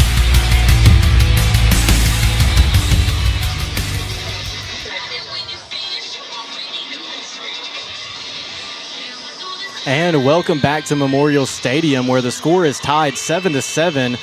Sylvan Hills coming into El Dorado for homecoming, and it is a heck of a game, Carter. You know, had you asked me before the game started what I thought the at least over/under would have been, I would have said for the first half to at least be over 40 points total scored points. But this has been a knockout defensive battle for both teams. Yeah, so far Sylvan Hills, they won a game 55-54, won another game 46-14, won another game 50-0, then they lost to Marion 46-43, and they were at Benton last week 40-35. So this is out of their comfort zone, where El Dorado, they have played a lower scoring game. They beat Marion last week, and it was more of this type of game. And honestly, the story of the first half, it was actually El Dorado's defensive players stepping up big on offense. Jacory Lumsey, the big run up the left side, and it was Bratavion Brown who was able to score El Dorado's only touchdown of the first half. That's right. And Carter, just to give you kind of an idea of how good this Wildcat offense has been so far this year, but coming into this game, they had rushed for a total of 1,385 yards through just 5 games. So you're talking averaging over 250 yards a game so far this season.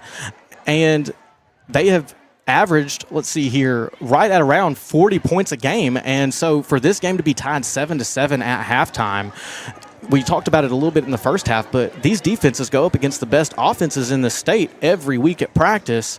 So although we were expecting a big scoring game here, it's also not surprising to see a low-scoring knockout drag fight. Yeah, and outside of Greenwood and the Archer kid up there, when you think of the best offenses, you think of El Dorado and you think of Sylvan Hills, but that's the beauty of the 6A South. It's like the SEC. Every week, you're not going to be at your best. And you saw in the first half, on the first drive, JJ didn't start the game. The best player on El Dorado's team, JJ Samuel, and they started working him in. He's not quite been the same guy. So the thing that Chris Hill's going to have to decide, does he want his 2 best defensive athletes to also play on offense? And that, of course, is Bratavion Brown and Jacory Lumsey. So we'll see. And also, El Dorado had to move in and out some different offensive linemen. That also was a challenge. So another thing, can the Wildcats get something going through the air? Cannon Jacobs has struggled to get that pass game going. It's not entirely his fault. The pass protection for El Dorado has been a little shaky. So if they can get an explosive play touchdown to Bronson Brock or Christian Williams, that could turn the tide of this game. Yeah, Carter, and I mean, don't forget that just a slight overthrow that could have been caught. Convert another 4th down to Brent, their best player on offense in the second quarter, that led to their only touchdown. So outside of that, this El Dorado defense, Jax, has been fantastic, and it starts up front. Now, you know, we have our partners, Jax, at the Murphy Arts District. We teased this last week. I will be back with the Murphy Arts District. I'm doing a stand-up comedy show with MAD, our touchdown sponsor. So really excited about that. January 16th. Ticket link will be out pretty soon. So there you go. Murphy Arts District teaming up with yours truly. And I've done probably like 7 or 8 shows there, and they've always drawn big crowds, so we want to see you there as well. Mark it down. It's going down January 16th. Also, the superstars for tonight's game is not any of the players on the field, Jax.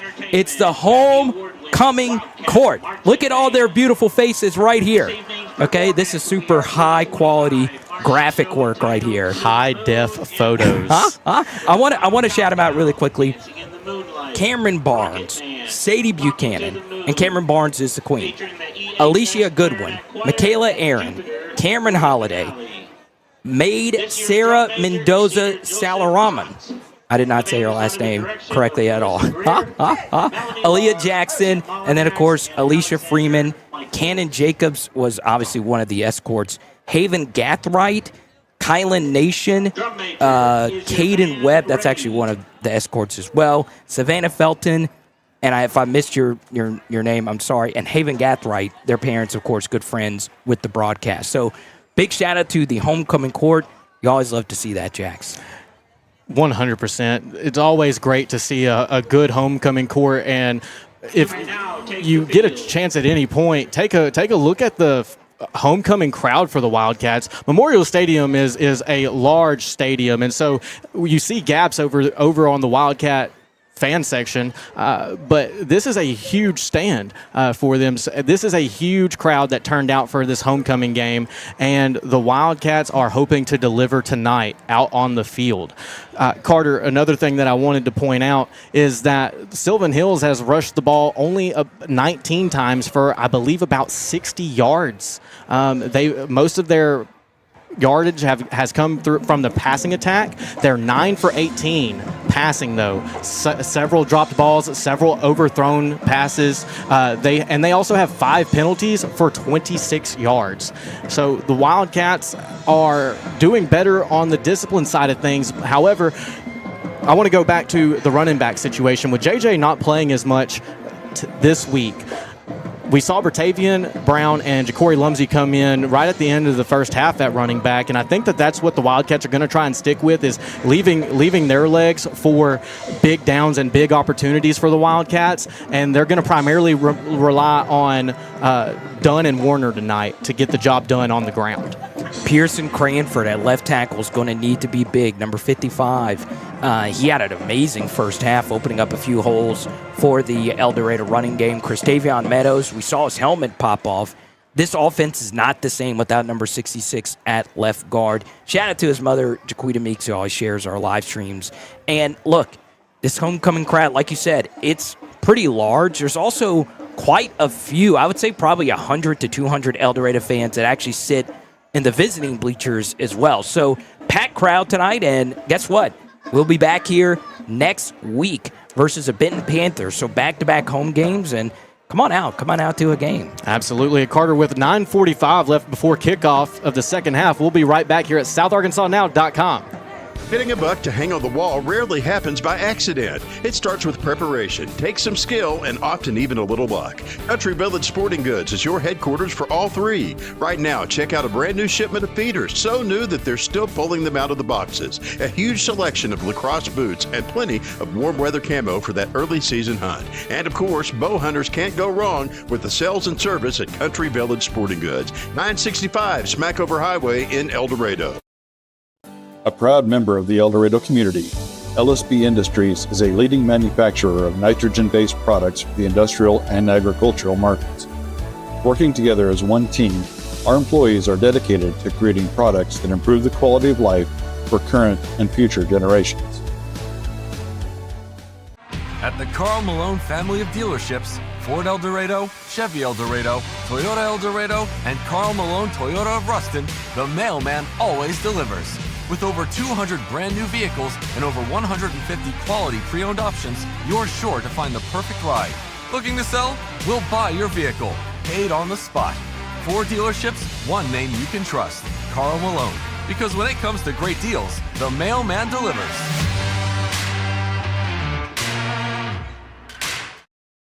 When it comes to protecting your home or business, trust the name that's been serving South Arkansas for 3 generations, Cross Roofing and Sheet Metal.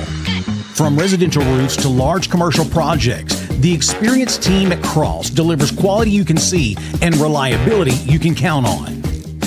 Cross Roofing and Sheet Metal, built on trust, proven by results. Call Cross Roofing today. Put a solid future over your head.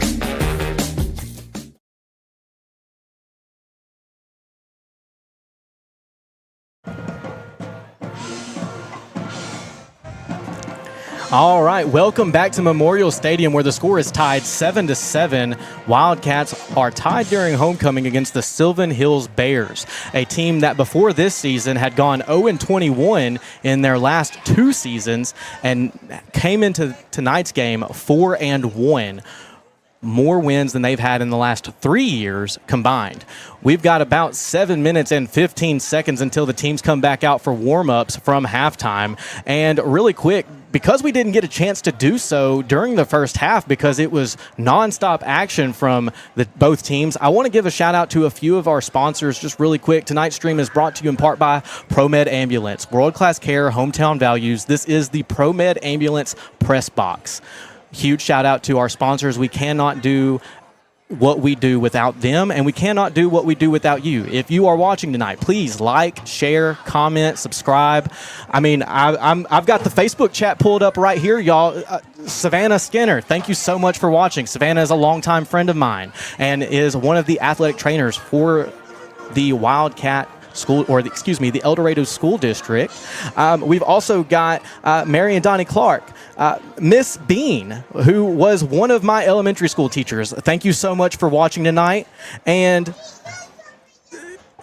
one of the really big things that the Wildcats have been able to do well so far tonight has been able to they've been able to keep their composure, not allow the fact that this is a situation that they aren't really used to so far this season, keeping their composure and deciding that they are going to stick in this game and fight. The Sylvan Hills Bears actually came out and scored first late in the second quarter with about 4 minutes and 34 seconds left. And then the Wildcats scored at the 2-minute mark. Were able to hold the Bears to a a turnover on downs. And then the Wildcats just ran the clock out. They didn't call any timeouts. They decided to go into half and keep the momentum that they already had on their side. However, Sylvan Hills kicked the ball first, but it was an onside, and they recovered first. Or they recovered it, and so that's going to put them receiving the ball to start the second half. And one of the really big things that you don't want to see from the Wildcats here is to give up good field position during the kickoff. The Wildcats have done a really good job so far this season on special teams. They haven't allowed too many explosive plays and have done a great job of being physical. This Wildcat defense is the story of the night for the Wildcats, though, with their level of physicality, their hard tackles, their crashing to the ball. They have done a phenomenal job holding a high-power offense to just 7 points in the first half. And obviously, the same could be said for the Sylvan Hills Bears defense. Also, for those of you at home, I want you to say Sylvan Hills Bears 7 times really fast and see if you don't get tongue-tied. If you don't, let me know. And my partner Carter is on the way back, but I'm going to give him a minute because if you know anything about the stairs here at Memorial Stadium, they are a little rough if you are not a ultra-marathoner, Ironman, professional athlete. You're going to run out of breath just walking up the stairs. So I'm going to give Carter a minute before we come back. And one last thing that I want to point out, too, before we take another break here during this El Dorado Custom Carpets halftime show is another one of our sponsors, Cook's Body Shop. It's brought to you in part by Cook's. Tonight's broadcast is brought to you in part by Cook's Body Shop. Listen, bad things happen. Maybe it's a small fender bender. Sometimes it's a full-blown insurance claim. But when it happens, look to Cook's. We'll be right back with about 3:45 until the teams come back out for halftime. Whether it's protecting families from the predators in nature, to helping food taste better and last longer naturally, or just making sure the local ball field is at its best, Lanxess is involved in our everyday lives. With more than 450 employees locally and more than $32 million in payroll each year, Lanxess is doing their part to be a good neighbor and leader in South Arkansas. With that in mind, remember to call before you dig. Know what's below. In Arkansas, it's the law and it's a free service. Call 811 before you dig. This brought to you by Lanxess. Homes are typically heated or cooled 24/7, 365, using nearly half of all home energy. That new stainless steel refrigerator may look cool, but upgrading to the quietest and most efficient HVAC system can have much greater rewards. Choose a system with a Wi-Fi-enabled thermostat, so the most important appliance in the house is also the smartest, allowing you to set the perfect comfort level from anywhere. Presented by Lennox. Learn what perfect feels like at Lennox.com.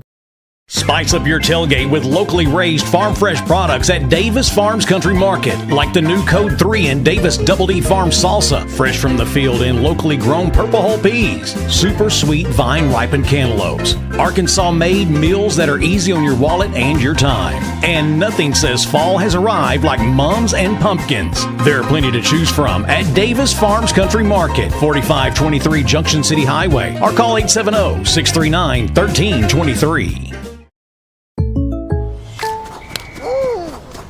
Henry. Hey, Jake from State Farm. I saved so much bundling, it inspired my workout. Auto! Home! Okay, and this is auto again, right? Auto! Hey, this is my living room. Oh! Bundling, just another way to save with the personal price plan. The dog isn't allowed on the couch, Derek. Like a good neighbor, State Farm is there. Welcome back to Memorial Stadium, where the score is tied 7-7. Wildcats hosting the Sylvan Hills Bears. We've got about a minute and a half left until kickoff. And Carter, now that you're back, give me a little bit of your synopsis of the first half. Yeah, once again, thanks to our friends at El Dorado Custom Carpets. Before I give any analysis, it is so important for you guys, looking at you, to support our partners. They're the ones that actually keep this thing free. Because if you knew how much work this man, Sandy, and the entire South Arkansas Now crew... Especially me. Especially Grant. I'm just kidding. Grant Merrill all the way in Tulsa making us look good tonight alongside Sandy.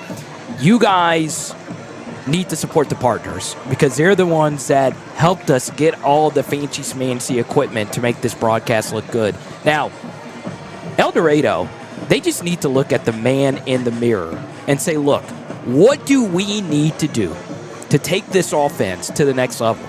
Chris Hill has an offensive background. He calls the plays for El Dorado.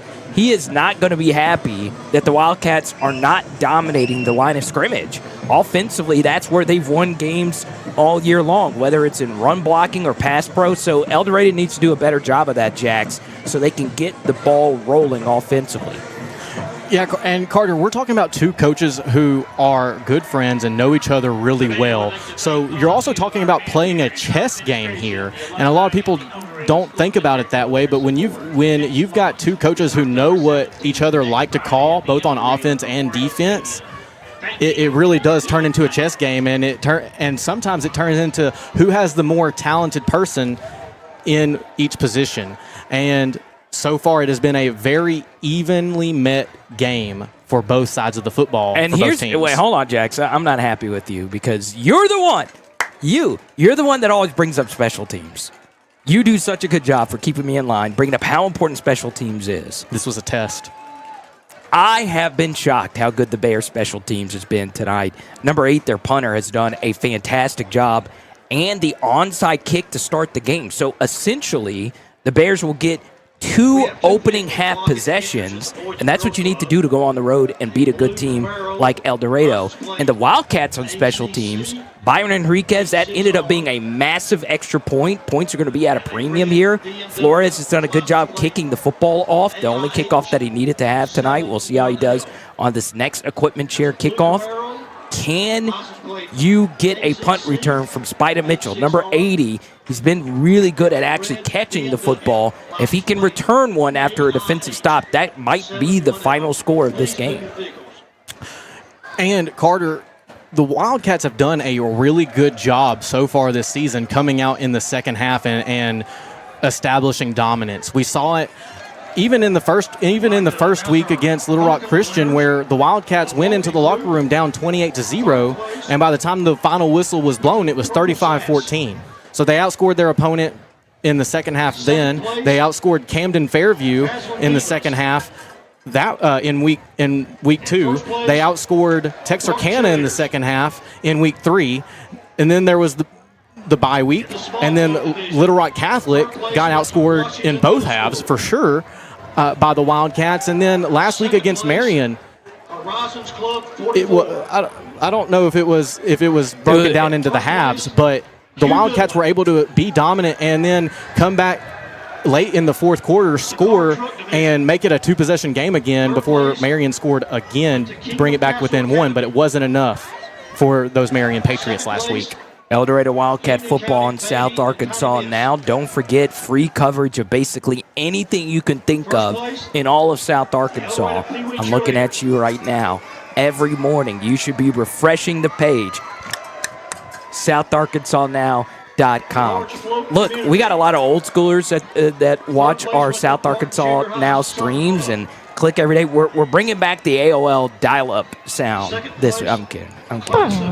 That actually wasn't bad right there. Professional beatboxer, actually. Oh, I didn't know that. Please don't ask me to do any more, though. No, well, we got to do it. If we win tonight, Jax will put on a performance. But here's the thing. Last thing before we take one final break here for the El Dorado Custom Carpets halftime show. I believe the Wildcats will find a way to get it done, and it'll be number 9, Bronson Brock, with a big play. I believe you, Carter. And with 55 seconds left until kickoff for the second half, we'll be right back at SouthArkansasNow.com. More product than ever in the store history. That's what's happening at Union Kennel and Farm Supply. A huge sale is going on right now, including 50-pound bags of deer corn, only $6.50 per bag. 50-pound bags of rice bran, marked $1 off. No one, absolutely no one, has a better selection of small animals, birds, reptiles, saltwater and freshwater fish than Union Kennel and Farm Supply. 1100 West Hillsboro in El Dorado. Or call 870-864-9229.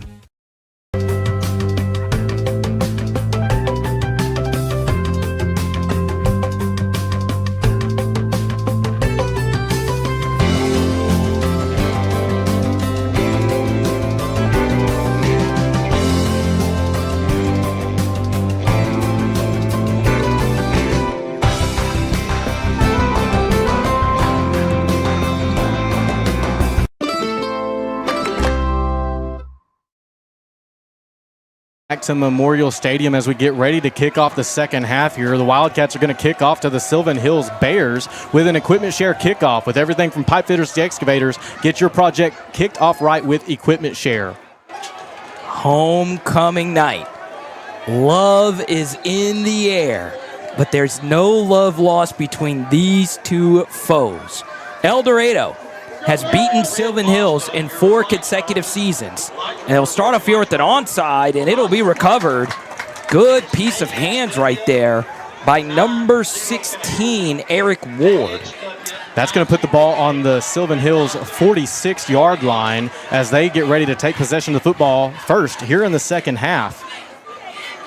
Big thanks to Equipment Share. Big thanks to all our partners here. It's time for the chat to lock in. The Wildcats were in a thriller last week, finding a way to pull off the upset versus Marion. That same Marion team beat this Sylvan Hills team, and it's Sylvan Hills' only loss of the season. 7-7 is your score. Handoff up the gut. That is number 22, Isaiah Howell, just for a couple. Yeah, and you're right, Carter. They're going to give him right at a couple of yards. That's going to set up a 2nd and 8, ball on the 49-yard line for the Bears. Trips to the left.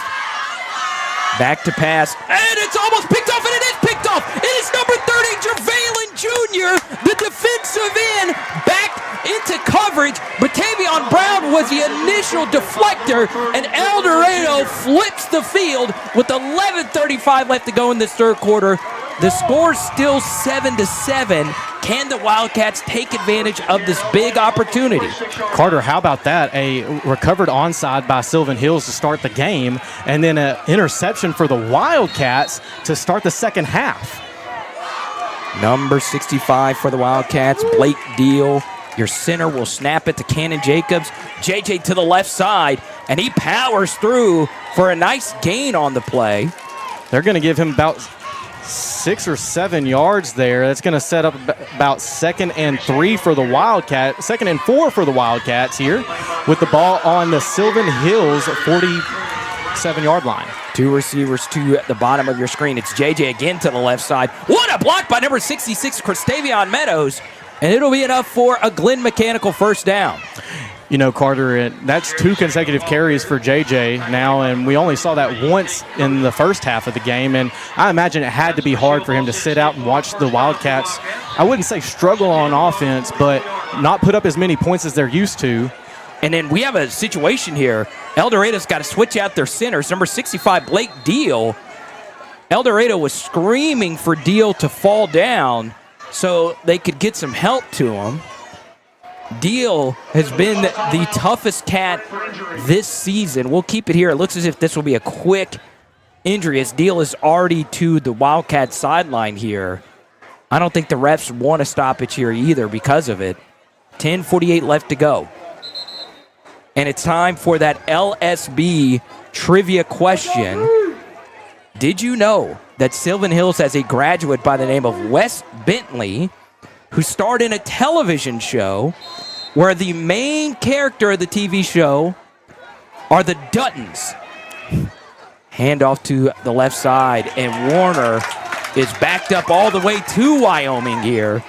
So the first one in the chat, can you answer the LSB El Dorado trivia question? What TV show are the Duttons known for? Ooh, I know. Oh, you watch the show? Oh, I definitely watch the show. There you go. Trips to the left. Cannon Jacobs back to pass. He's throwing it deep. Number 9, Bronson Brock almost made the play. It was a good throw by Cannon, but a better defensive performance by Nigel Casey. That's going to set up a 3rd and 13 for the Wildcats with the ball on the Sylvan Hills 48-yard line. And Cannon did a great job of placing that ball, and it was just a great job of coverage. You're right, Carter. Christian Williams in motion. Looks as if Sylvan Hills was going to send a blitz. Now their defensive coordinator is telling them to scoot back. Jordan Hammett's like, look, I am wide open to the bottom here with the corner playing 15 yards off. Cannon Jacobs back to pass, steps up, throws it up. Oh, and Paxton Strong could not bring it in, and it'll set up 4th down. El Dorado has played this conservatively tonight, punting the football in plus territory once already, and they'll do it again here. Carter, and had that ball been just a little lower, or had he been able just to tap it to his chest and make the catch there, that would have been a huge gain for the Wildcats there. Hammett back to punt. Sylvan Hills, once again, nobody back deep. The punt is sky high in the air. It'll take a nice El Dorado bounce all the way, if you're a soccer fan, to the top of the 18. And it'll be marked on the football, the American football 12-yard line. No, that's going to be the 6-yard line, isn't it? Oh, no, you're right. Okay, I got confused doing the soccer thing. Do you know what the 18 is? No. Okay, so... Carter, I'm American. All right, so I, being a 3-year varsity soccer letterman, still the slowest starter in El Dorado soccer history, me. The 18 is the box, the soccer box that you see on the field here. So 9:48 left to go. Hampton. Oh, it's on the ground. Calamitous play from the Bears.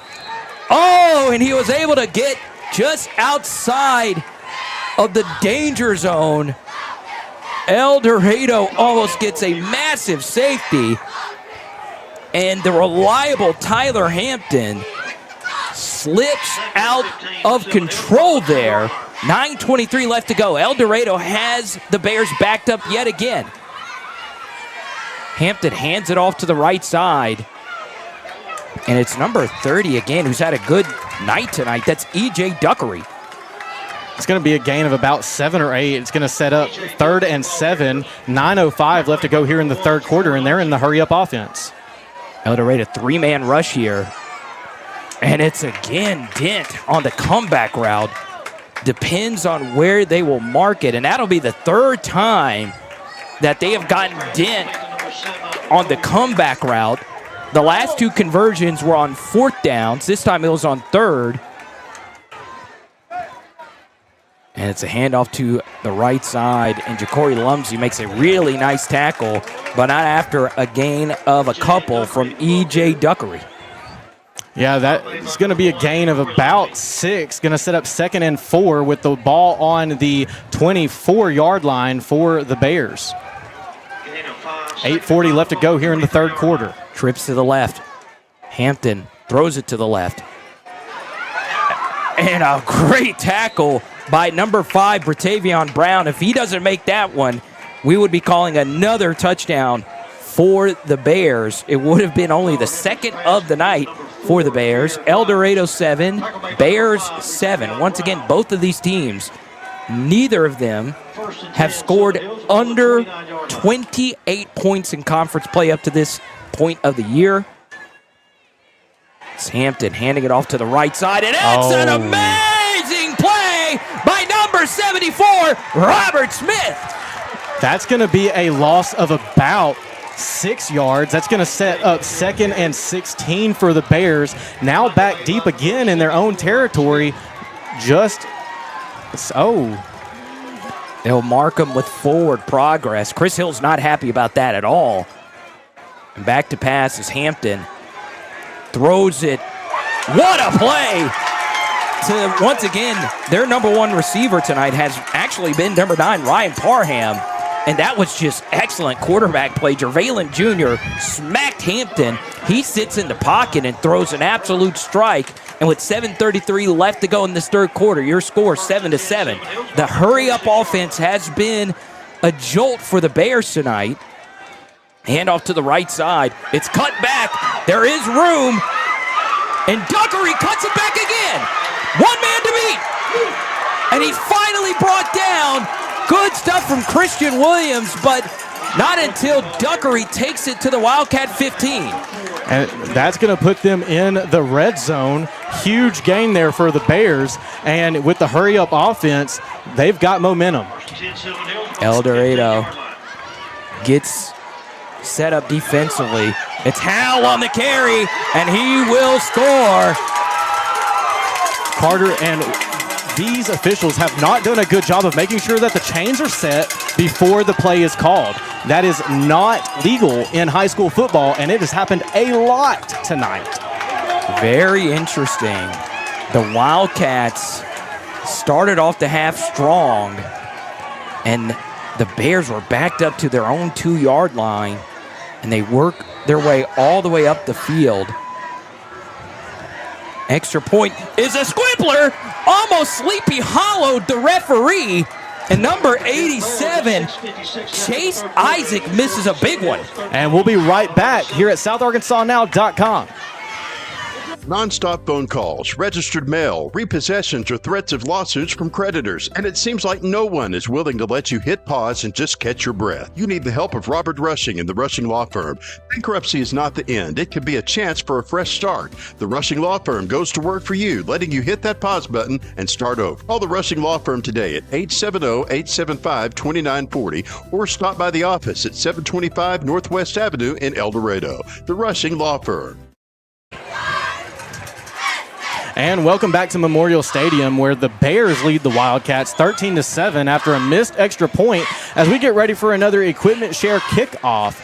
And want to say a huge shout out to James Faith over in the Facebook chat for being the first one in the Facebook chat to get the LSB trivia question correct. It was Yellowstone. I've never watched the show. I just haven't. So Sylvan Hills has a graduate who's on the show by the name of Wes Bentley. I have no idea who the character's name is. And it's another onside. And they'll get it again. Oh, man. We mentioned it at half. I stared you right in the eyes. Jax Sanford. What did we say? Special teams. It's been the deciding factor tonight, mostly in favor of the Bears. Well, Carter, the ball crossed the 10-yard mark where Sylvan Hills could have reached for it, and there were no Wildcats close to the ball there. So now the Wildcats are back on defense. 13-7 is the score, with the Bears having the ball on the 49-yard line in Wildcat territory. And their quarterback is warming up. Tyler Hampton, the big throw while getting crushed by Jervalen Jr. on the last drive. He hands it off up the gut. And what a play by number 45, Winston Williams. That's going to be a gain of roughly 1 yard. That's going to set up a 2nd and 9 with the ball about at the Wildcat 48-yard line. 6:42 left in the third quarter. Hampton back to throw. Chunks it up in the air. Oh, it was a perfect throw. It knocked number 2, Tyler Blakely, right in the noggin. It would have been a walk-in touchdown, and El Dorado catches a massive break. That's going to set up a 3rd and long here for the Sylvan Hills Bears, and that is a lucky break for the Wildcats. 6:33 here in the third quarter. Trips to the left. El Dorado rushing 3, dropping 8, and still getting pressure. Hampton still throwing dimes. Back to pass. It'll be a counter handoff to the left. What a run by Howell. He'll break another tackle to the 15. All the way into the end zone. And the Bears on the road take a commanding 19-7 lead.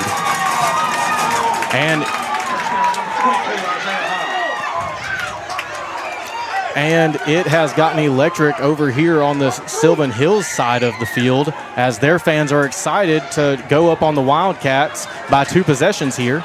And it looks like they're going to keep the offensive unit out on the field to go for 2. As they should. It's 19-7, a 12-point game. The common sense decision is to go for 2. I wouldn't be shocked if it's just a simple handoff to E.J. Duckery. And they will check at the line of scrimmage. Head coach Mark Kelly.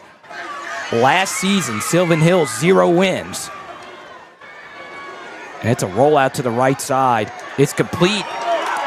And it depends on where it's marked. Oh! No, they do not give it to him. That's going to keep the score 19-7.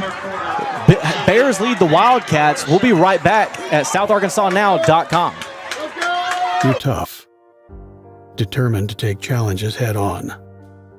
But when cancer strikes, you'll need more than strength. You'll need the right care. We provide the tools you need to fight and the compassionate care you need to keep going. Every step of the way. Carti. We're with you. Serving South Arkansas for 25 years, and all the while expanding and growing throughout the state. Promed Ambulance is proving their motto of world-class care and hometown values. For example, their new mobile integrated healthcare communication center. This state-of-the-art facility allows communication specialists to work directly with local 911 call centers to ensure the closest medical team is always dispatched to any emergency. World-class care and hometown values. For more information and career opportunities, go to PromedAmbulance.com. Welcome back to Memorial Stadium as we get ready for another equipment share kickoff. 6:22 left in the third quarter. And the middle is open again if they want to do the onside kick. Let's see if they elect to do it. And they do. Right up the gut. And what a recovery. That's actually a defensive end. Number 30, Jervalen Jr. in the Wildcats. Down 19-7 with 6:21 left to go. They will have a shot to cut into this lead. The Wildcat side, silence. As you can hear from our broadcast booth, the Sylvan Hills crowd has been lit. And that is not what you want when you are at home for homecoming. Ball's going to be on the 48-yard line for the Wildcats in their own territory. Can El Dorado get something going through the air? Play action pass. And it's Christian Williams with the sliding catch. Nice little flood rollout there. It'll be enough for a Glenn Mechanical first down. El Dorado looking for any type of momentum tonight. That was their first completion on the night as well. El Dorado gets into 12 personnel. Number 10, Paxton Strong, and number 0, Spencer Poole. 2 smash mouth tackle football players. It'll be Warner to the left side. He bounces. And it looks as if they will call a hold here, Jax. Yeah, that flag came flying in from the backfield. You almost know that it's going to be a holding here against the Wildcats, but let's wait for the official call here. We've seen crazier things from officials. And they're still talking it over. And that's going to be the call. So it's going to be 10 yards from the spot of the foul, and it's going to be a replay of first down. So that's going to make it first, and let's see where they put the ball here. Right on the 49-yard line in Bears territory. That's going to make it first and 19. El Dorado with quads to the right side here. And it'll be a handoff to the right. Wow, what a hit! Done! Says dun, dun, dun to the defender. And he'll pick up a nice gain of 10. Well, Carter, it felt like it was noon downtown because that bell was rung. Ooh. Oh, my gosh. 5:37 left to go here in the third quarter. Wildcats have the ball on the Bears' 38-yard line. You see why El Dorado's super high on number 15. Jalen Dunn. It'll be Christian Williams on the jet sweep handoff. Flag on the play as well. Christian spins for a gain of nothing here. We'll see what the call is here. I want to shout out my assistant soccer coach, Neville Matthews. Look at what he says. Carter, you were a slow midfielder with Good possession skills. I told you, I'm the slowest starter in El Dorado Wildcat history. Every single person you see on the field is 10 times faster than I was in my athletic prime. I love to see that in the chat. We get the call here. It is indeed a hold. We'll see what Kelly elects to do here. He's deciding with his assistants what they want to do. They are going to take the 10 yards. So another holding call for El Dorado on this drive. Yeah, Carter, it looked like they signaled for a hold, but I believe the call was actually a chop block, so it is the 15 yards. Wow, okay. Yeah, you can't hit someone low while engaged with somebody high. El Dorado back to pass. Jacobs rolls out to the right, and he throws it away. And that's going to set up a third and really, really long for the Wildcats here. The ball is on their own 46-yard line. And Carter, when it's third and as long as it is, you don't have a whole lot of options in your playbook for a down like this. You're right. 3rd and 3 Creeks. You're always in a tough spot here. El Dorado, 2 receivers to both sides of the formation. Christian Williams in motion. Cannon Jacobs steps up, throws a deep shot here to Bronson Brock, who quit running, and it'll be incomplete. And El Dorado, down 19-7, has to make a very difficult decision. I believe they will punt, and they'll do that here on this play. Carter, they're down by 12 points with 5 minutes still left in the third quarter. There's still a lot of football left to be played here. I think it's the smart decision to go with a punt here and not give the Bears the ball back in Wildcat territory. Deep snapper is number 2, Jackson Pagan. The Bears once again elect to not have anybody back deep. And Hammett punts an end-over-end kick. It'll take a nice El Dorado bounce. Jordan Hammett has been good on special teams. And El Dorado up by 12. They need the defense to continue to play well. So we love to hear new things about new players. So Derek Williams in the chat says that number 45, Winston Williams, who's been a star tonight, his dad played for Arkansas State in the 80s, and his uncle was part of the Williams Wall. Okay, I remember the Williams Wall. I believe it was the defensive tackle pairing for the Minnesota Vikings, I believe. It's a counter run to the right side. Looked like Bratavion Brown was being held, and now Bratavion looks as if he's banged up here. Number 5 for El Dorado. You cannot afford to lose him. He also has a rushing touchdown on the night, Jax. The only touchdown for the Wildcats so far. Handoff here. Oh, my goodness. El Dorado is broken loose again, and a touchdown-saving tackle by number 19, Jaquavion Hampton. And Carter, the Sylvan Hills Bears have done a great job of picking up their blocking assignments so far and keeping Wildcat defensive players from even getting close to the ball carrier. That's going to set up a first down for the Bears here in Wildcat territory at the 46-yard line. 4 minutes and 6 seconds left to go here in the third quarter. Sylvan Hills takes the snap. It's Duckery to the right side. He gets vertical. How did he stay on his feet? How did he stay on his feet? Wow.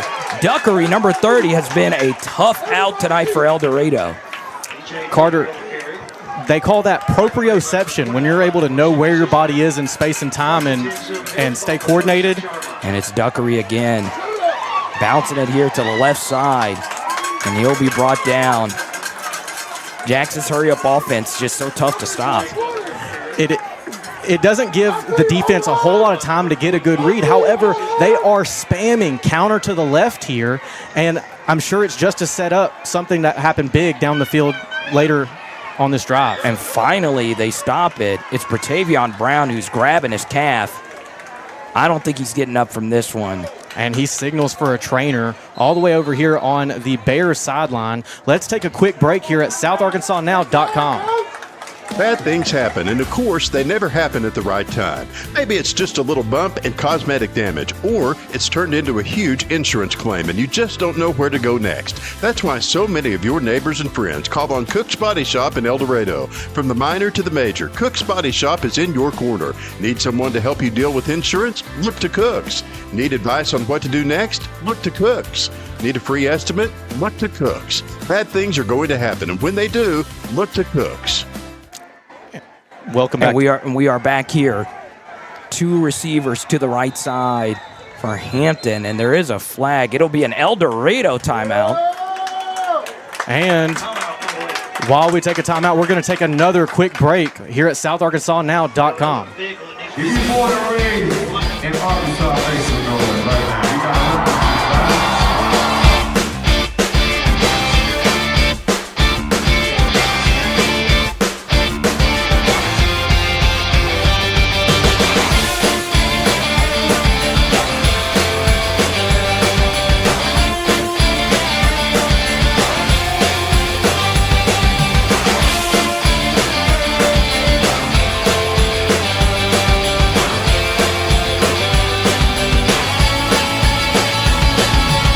What an amazing place they've built right here in your town. Welcome back to Memorial Stadium. Really quick, tonight's coverage is brought to you in part by Especially For You. Anyone can buy a gift card, but if you really want your gift to stand out, then see our friends over at Especially For You. For more than 30 years, Especially For You has been creating unique, personalized gifts. Check them out at efygifts.com. Wildcats 4-1 on the season, undefeated in conference play. And Sylvan Hills, they're 1-1. They lost to Marion. El Dorado beat Marion. And what's interesting is both of their victories were on the road. And Sylvan Hills on the road here, winning 19-7, 3:03 left to go. It's a jet sweep handoff to the right side. And number 2 is still on his feet. Wow, what a play from Sylvan Hills. It's Tyler Blakely, and it'll be enough for a first down. And that's going to put the ball, well, if they can get the group separated to get the ball away from the ball carrier there, it's going to put the ball close to the 15-yard line, right on the 15-yard line. Hampton takes the snap. It's a counter run to the right side, and a good piece of tackling there.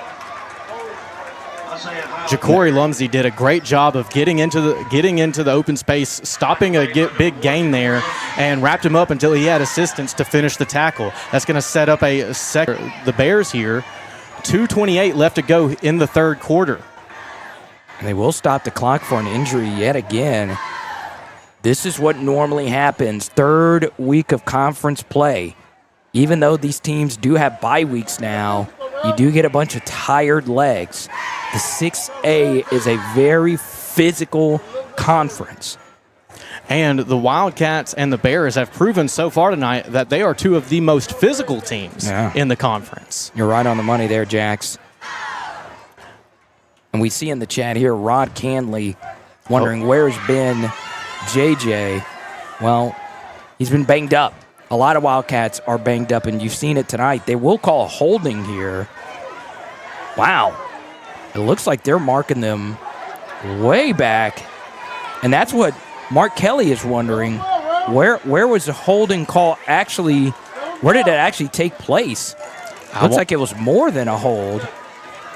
I missed whatever it was, Carter. I don't know what they called. Trips to the left.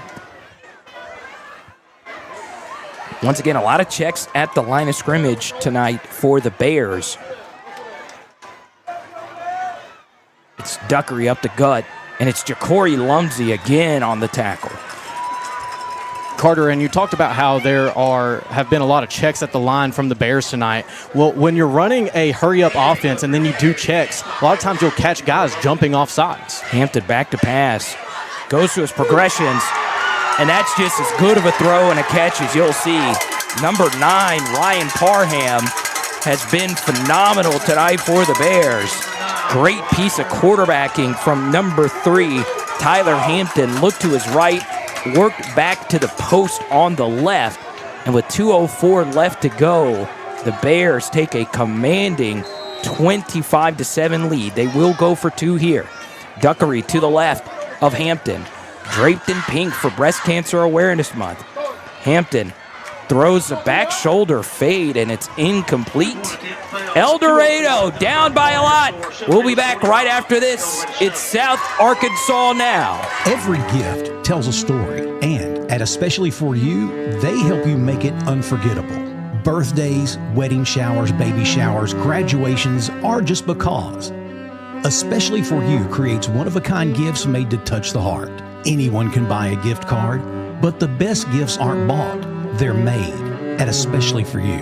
Stop by and visit Especially For You and find the perfect gift for life's special moments. With a name you trust, you can count on us. Glen Mechanical, plumbing, heating, and air. For over 6 decades, Glen Mechanical has been specializing in HVAC, plumbing, and all mechanical jobs. 3 generations family-owned and operated since 1956. Glen Mechanical's business is based on relationships. They support and give back to the communities they work in. Contact them for all of your HVAC, plumbing, and mechanical needs. GlenMechanical.com. Welcome back to Memorial Stadium, where the Bears lead the Wildcats 25-7 here in the third quarter with 2:04 left as we get ready to have another equipment share kickoff. And really quick, tonight's coverage is brought to you in part by U.S. Senator Tom Cotton. For more information on the senator, go to tomcotton.com. El Dorado. It's a squib instead of an onside, and it's loose on the field, and it's finally picked up. A good piece of ball handling there by number 32, Caden Webb. And that's going to put them right short of the 35-yard line for the Wildcats, close to the 34. And with 2 minutes and 4 seconds left to go in the third quarter, the Wildcats have to get something going here if they want to stay in this ballgame, Carter. I agree with Acacius Miller. That sounds like a fantastic name, by the way. The comeback starts here for El Dorado. Can the Wildcats get something going vertically? Motion Jalen Dunn to the right side. Cannon Jacobs will be whistled for, well, he won't. It'll be Dunn whistled for a false start penalty, and it'll set up 1st and 15. And that's going to put the ball back at about the 29-yard line in Wildcat territory. Cannon Jacobs has been fantastic on the season. Stopping him has been difficult for almost every defense, but Sylvan Hills, they've had the antidote tonight. 2:02 left to go in this third quarter. El Dorado down 25-7. Jalen Dunn, once again, the motion man. Quick screen to Jordan Hammett. He's got blockers. Jordan Hammett makes a guy miss. He's down the right sideline. Jordan Hammett still making guys miss. Jordan Hammett down. Oh, they'll mark him out of bounds. Oh, they'll call a late hit as well on number 10, Marcus Hurd. And Jordan Hammett is slow to get up. Hammett, one of the most critical Wildcats, and he is down. Wow. And if you're Sylvan Hills, you've just got to be absurdly upset. But he's going to stay on the ground, and he's hopping up now, and he's going to get off to the sideline with the help of the trainers. That's going to be an unnecessary roughness call on Sylvan Hills there, and it's going to be 15 yards from the spot of the penalty. Chain gang having some issues here, moving the chains. It depends on they're having some issues here to the bottom of your screen. As you can see, the chains aren't there just yet. They finally get there. Mark Kelly is angry about something. And this has not been the fastest moving chain gang tonight so far. And it'll be at the El Dorado 31. So Cannon Jacobs. 36, excuse me. Handoff here to Jalen. What a cut from Jalen Dunn. And it'll be enough for a Glen Mechanical first down. 1:46 left to go in this third quarter. In the chat right now, whether you're on Facebook or YouTube, give us some Wildcat spirit. Push this team forward. A score here would get them back within striking distance. Cannon Jacobs on the keeper. Falls forward. It's a good tackle right there by the penalty maker a minute ago, number 10, Marcus Hurd. It's going to be a gain of about 2 for the Wildcats. Going to set up about 2nd and 8 with 1:20 left to go in the third quarter. The clock is rolling, and El Dorado stays in a heavier personnel here. It's done on the handoff, and he gets stifled here. And the Bears defense has done a phenomenal job tonight, penetrating through the Wildcat offensive line, something that the Wildcat offensive line hasn't had to deal with too much so far this season. 2 receivers to the right. Number 2, Jackson Pagan checks in. He's been one of El Dorado's really good vertical weapons this year. It's an option to the left. Cannon pitches it to Dunn, and he gets blown up. And he takes a shot to the helmet as well. And the Wildcats will probably go for it here, especially with number 7, Jordan Hammett, the punter, banged up. It's just a pin. Oh, they gave him a good forward progress here. So it'll be 4th and 10 for the Wildcats. They can let it go all the way down into the fourth quarter. And it does look like they will do that very thing. El Dorado Wildcat football here on South Arkansas Now. Fourth quarter around the corner. The Cats down by a lot. Bears 25, Wildcats 7. And we'll be right back at SouthArkansasNow.com after this. Need equipment for your next job? Don't settle for the traditional rental experience. The rental experience with Equipment Share is a great experience. We rent everything from dozers to skid loaders, mini excavators, even smaller hand tools. They've always got what we need. They're timely. The billing is quick and accurate. The guys are able to set it up. They do it through their phone. I love Equipment Share. Renting with Equipment Share is not like any other company out there. It's 1,000 times better. When it comes to your family's financial future, peace of mind matters. At Harrison Financial Management, they are right here to help you plan, grow, and protect what matters most. Whether you're planning for retirement, investing wisely, or securing your family's future, they will guide you every step of the way. Harrison Financial Management, your future, their commitment. And we are back. El Dorado Wildcat football here on South Arkansas Now. Jax Sanford alongside Brittany Hayes, Peyton, our co-producer, on site. Number 9, Bronson Brock, a late check-in here. El Dorado a little disheveled here on this 4th and 10. Back to pass is Cannon. It's a reverse to Williams, and he's going to throw it up to Jackson Pagan, and it's incomplete. A great defensive play by number 1, Nigel Casey. And with 11:53 left to go, El Dorado already down by 18. The Bears will take over. Oh, there was a flag just thrown, Carter. Looks like it'll be after the play is over. And Mark Kelly is absolutely berating his players for a really dumb penalty. The play will stand, but that'll be a 15-yard negative gain right there. You can still see Mark Kelly is just destroying his player, and rightfully so, Jax. I mean, that was pretty crazy to even do something that extracurricular when you have all the momentum. And that's one of those things that you just cannot tolerate as a head coach. And I promise you that neither you or I would want to be on the receiving end of whatever Mark Kelly was just saying to his Bears team right there. Has your dad ever given you one of those? We will keep his image looking good and say yes. That's the thing about our society, man. We need tough parenting. We need tough coaching out there. And look, it's been a talking point in the NFL. I am actually pro-coach berating players when they do something like that, as long as you keep it within, the realm of kindness, if you will. The Bears offensively has had an amazing half. Wildcats are lined up like they're going to blitz here. Back to pass is Hampton. It'll be Dent. He'll be marked short, or he'll be marked down, excuse me. Went down to his knees to make that catch.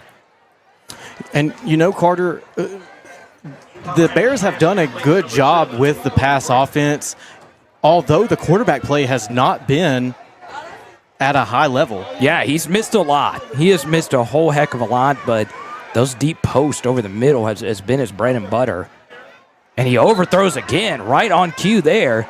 His go-to man on the evening has been Ryan Parham, and he misses him on the out here. One of the coaches on the sideline tosses it right back to the quarterback, and it is dropped. That's going to set up third down for the Bears in their own territory. Ball on the 21-yard line. 3rd and 6, 11:24 left to go here in the fourth quarter. I would expect El Dorado to face a run here because the clock does stop on incompletions. Cats, a stop here would be pivotal to getting them back in the game. Hampton will throw. What a play by Spencer Poole. Bats it down into the flats. And that is huge, Jax. Another incompletion. It stops the clock, and with 11:21 left, El Dorado will get it back in good field position. Yeah, they're going to punt the ball here. And it looks like number 80 is back for the Wildcats. 11:21 on the clock. Spida Mitchell. Oh, and this is a dribbler. And it will take a very nice Bears bounce. El Dorado, make a wish. 11:11 on the clock. Cats down by 18. 3 possessions. There's still plenty of time, Jax, for them to come back and get into it. Absolutely. Carter, we've seen earlier this season where the Wildcats have put up 14 to 21 points in a quarter before. This ball game is far from over with 11:11 left to go in the game, and a Wildcat offense led by Chris Hill with composure and determination. Don't forget, we'll be back here versus the Benton Panthers. The motion man to the left is Jalen Dunn, and the ball is on the ground. Luckily enough for El Dorado, they call a penalty, and it will be a false start. I would actually prefer that instead of what happened on the play, Jax. 100%. So that's going to move them back 5 yards. That's going to set up 1st and 15 on the 39-yard line, and they're going to line up in the same formation. Back to pass. Oh, it's a beautifully thrown ball to Pagan, and he makes the catch. Jackson Pagan stays on his feet all the way down to the Sylvan Hills 26-yard line. That's a huge Glen Mechanical first down for the Wildcats. That's a 35-yard completion. And Carter, that was just an amazing job by Jackson Pagan to get vertical and have the composure to make the catch. And here we go. It's a jet sweep here to Williams. He bounces it. Christian Williams takes a huge blow, but it's still a nice gain. El Dorado can take whatever they can get here. Yeah, that's going to set up about 2nd and 7 for the Wildcats. 10:34 on the clock, and the clock is running. They need to get something in the end zone here fast to leave plenty of time in the game for the comeback that they're trying to mount. Tick, tick, tick, tick, tick. It's a handoff to Jalen Dunn. He plows forward. It'll set up 3rd and medium. And before we get to this play, Sandy's favorite person just came to our broadcast booth to say hi. That's right. Miss Sharon Peterson. How about that? Sandy's super jealous. We love Miss Sharon, of course, longtime co-worker of Sandy, longtime co-worker of mine as well. 9:56 left to go. 20 seconds on the play clock. El Dorado down 3 possessions, 25-7. A shocker here in the pound. And Cannon Jacobs, quarterback draw, cuts up the middle. Cannon Jacobs makes another guy miss, and he'll take it all the way down to the Bears' 5-yard line. A great play call by Chris Hill there. He knew by spreading out the offense, it would leave the middle open for the QB draw. Cannon, a great runner, able to get a solid chunk of yardage for a Glen Mechanical first down for the Wildcats, putting them inside the red zone. Cannon Jacobs doesn't run, he glides. We called him a slalom skier last night. Ja'Cory Lumsey lined up at running back. And Lumsey will take it. He bounces it, stays on his feet, and he'll be marked down. 9 minutes left to go in this one. And Carter, he got stood up right at the line of scrimmage, and then it still took about 4 or 5 Bears to bring Jacory down. You're talking about a very, very strong, athletic guy playing both sides of the football right now. Cannon Jacobs takes the snap. He'll call his own number, and that offensive line, they've had a tough night at times tonight. Defensive line for Sylvan Hills makes a huge play there. And that's going to set up a third and goal with the ball on the 8-yard line for the Wildcats. This is a big play here for the Wildcats. They've got Bertavian Brown. 8:18 left. Cannon takes the snap. And he stays on his feet, but he will be brought down for a massive loss.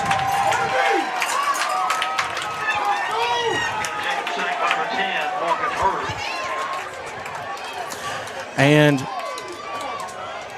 Carter, as soon as the ball was snapped, they had penetration in the backfield, and he dove at Cannon, got his hands in his face. He wasn't able to see anything. By the time Cannon looked up and tried to make anything happen with the football there, he was going down. El Dorado will elect to kick a long field goal here. It's Flores, the kickoff specialist. This will be a 35-yarder. Snap is good, the hold is good, and the kick by Flores is pure. And with 7:27 left to go, the Bears now have a 25-10 lead. And we will be right back at southarkansasnow.com. Every gift tells a story, and at Especially For You, they help you make it unforgettable. Birthdays, wedding showers, baby showers, graduations, or just because. Especially For You creates one-of-a-kind gifts made to touch the heart. Anyone can buy a gift card, but the best gifts aren't bought. They're made at Especially For You. Stop by and visit Especially For You and find the perfect gift for life's special moments. Located on 1,400 acres amidst Union County's scenic timberlands, LSB Industries' largest manufacturing facility and its employees have been a part of the El Dorado community for more than 40 years. Working together as one team, we are proud to call El Dorado home. Welcome back to Memorial Stadium, where the Sylvan Hills Bears lead your Wildcats 25-10 with 7:27 left to go in the fourth quarter here. And as the Wildcats get ready to line up for another equipment share kickoff, really quick, I want to let everybody at home know that tonight's broadcast is brought to you in part by Cadence Bank. They support the Wildcats with financial solutions for your home or business. Cadence Bank can help you plant a seed or seize the moment. Wherever you are in life, there's an opportunity with Cadence Bank. You would expect Flores here to kick it onside. No, they'll kick it deep. And it stays in bounds, but eventually squirts out at the 30. I'm a little shocked, Jax, that they didn't go for the onside, but they will play field position here. Carter, a stop here for the Wildcats is going to be huge on if they can stay in this game or not. And with the ball rolling out of bounds there is a penalty there against the Wildcats. And so it is actually going to put the ball at the 35-yard line. Wildcats stunned tonight. They have been the hottest team in the state of Arkansas. Well, Carter, this game is not over yet. And if they get a stop here, they very well could still mount a comeback.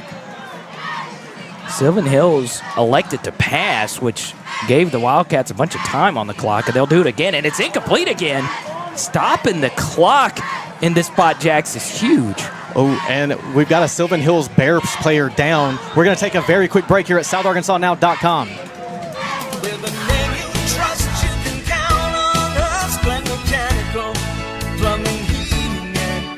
For over 6 decades, Glenn Mechanical has been specializing in HVAC, plumbing, and all mechanical jobs. 3 generations family-owned and operated since 1956. Glenn Mechanical's business is based on relationships. They support and give back to the communities they work in. Contact them for all of your HVAC, plumbing, and mechanical needs. GlennMechanical.com.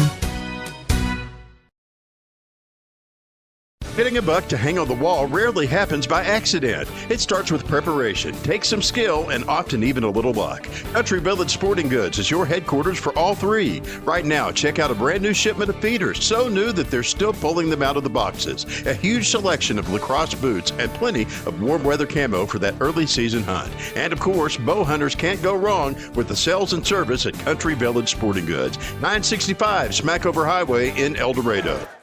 All right, and we are back at Memorial Stadium. 7:24 left in the game here. Hampton has had an up and down night, but he's hit the big plays, which is what's counted for the Bears. And it's a handoff to Dockery, and what a play.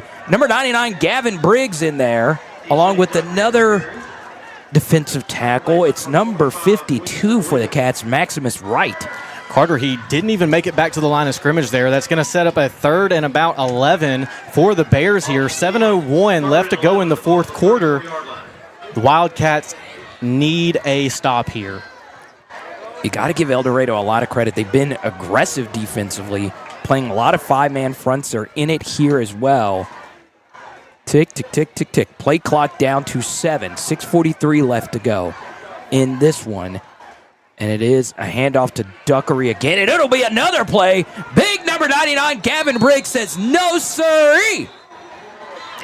Gavin Briggs has just done a phenomenal job tonight of being in front of the play and stopping it from going anywhere. That's going to set up another 4th and 11 for the Wildcats here. 6:19 left on the clock here, and a timeout is not going to be called. They're going to call the punter out on the field. And we've got a substitution for the Wildcats now. Spida Mitchell back deep. Number 8, Caden Burnett's done a good job punting tonight. This is returnable, and it'll take a bounce here down to the El Dorado 35-yard line. So Jackson Wildcats defense having an amazing quarter, keeping them in this game. Yeah, it's going to leave 5:54 on the clock. Wildcats are down by 15, which means it is a 2-possession game now for the Wildcats. And the offense is going to have to come out and be explosive here, get points on the board quickly, and get the defense is going to have to make another stop. Let's do a Promed Ambulance shout out here. Let us know in the chat, where are you watching from tonight? We've heard Atlanta. We've heard Little Rock. Let's hear it. With 2 receivers to the right, it's an option. Wow, what a play from Cannon Jacobs. He gets it to Dunn. Somehow, some way, scoops it over. And an amazing tackle right there from number 4, Pierre Grimes. But it's enough for a Glenn Mechanical first down. Well, I'm surprised that wasn't an unnecessary roughness there, because if you remember, the Wildcats did the same thing last week, and it was an unnecessary roughness for them. El Dorado finding some momentum offensively. It's Christian Williams with a good block from Jalen Dunn. Christian Williams will bounce it, and the white hat throws a flag way behind the play. Normally that's a sign of holding, but Cannon Jacobs was wondering, hey, that is so far behind where the ball carrier actually was. So let's see what the white hat calls here. Yes, Jax, it's indeed holding. Carter, I'll be frank with you, and I really don't like to be that guy. However, the officiating crews that we have seen so far this season just have not been of the highest quality. Yeah, that one was not a good call. I was able to get the replay. And with 5:29 left to go, El Dorado down 15. It's 1st and 20. Wow, what a throw! Oh, and Bronson Brock couldn't bring it in. Cannon Jacobs, they were trying to set up the screen to number 2, Jackson Pagan. Cannon had to tide spin cycle backwards and was able to avoid disaster. It does stop the clock for El Dorado. 5:20 left to go, down 15. The Wildcats offensively has had issues moving the football through the air.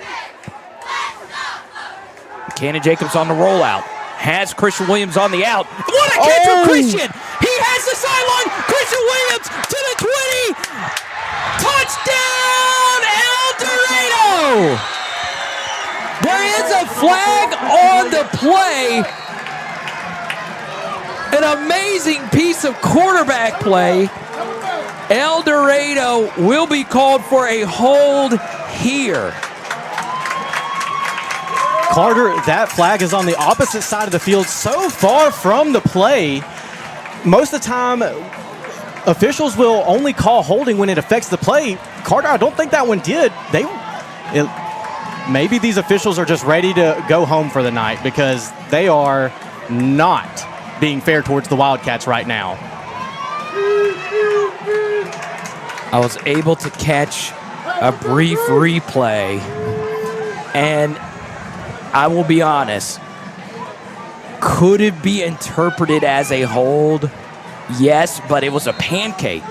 The block was too dominant that it looked like he pulled him to the ground, but he really didn't. He was inside the chest plate, which they normally let go. Wow. Big call in this one. Cannon Jacobs throws a deep one, and it's picked off.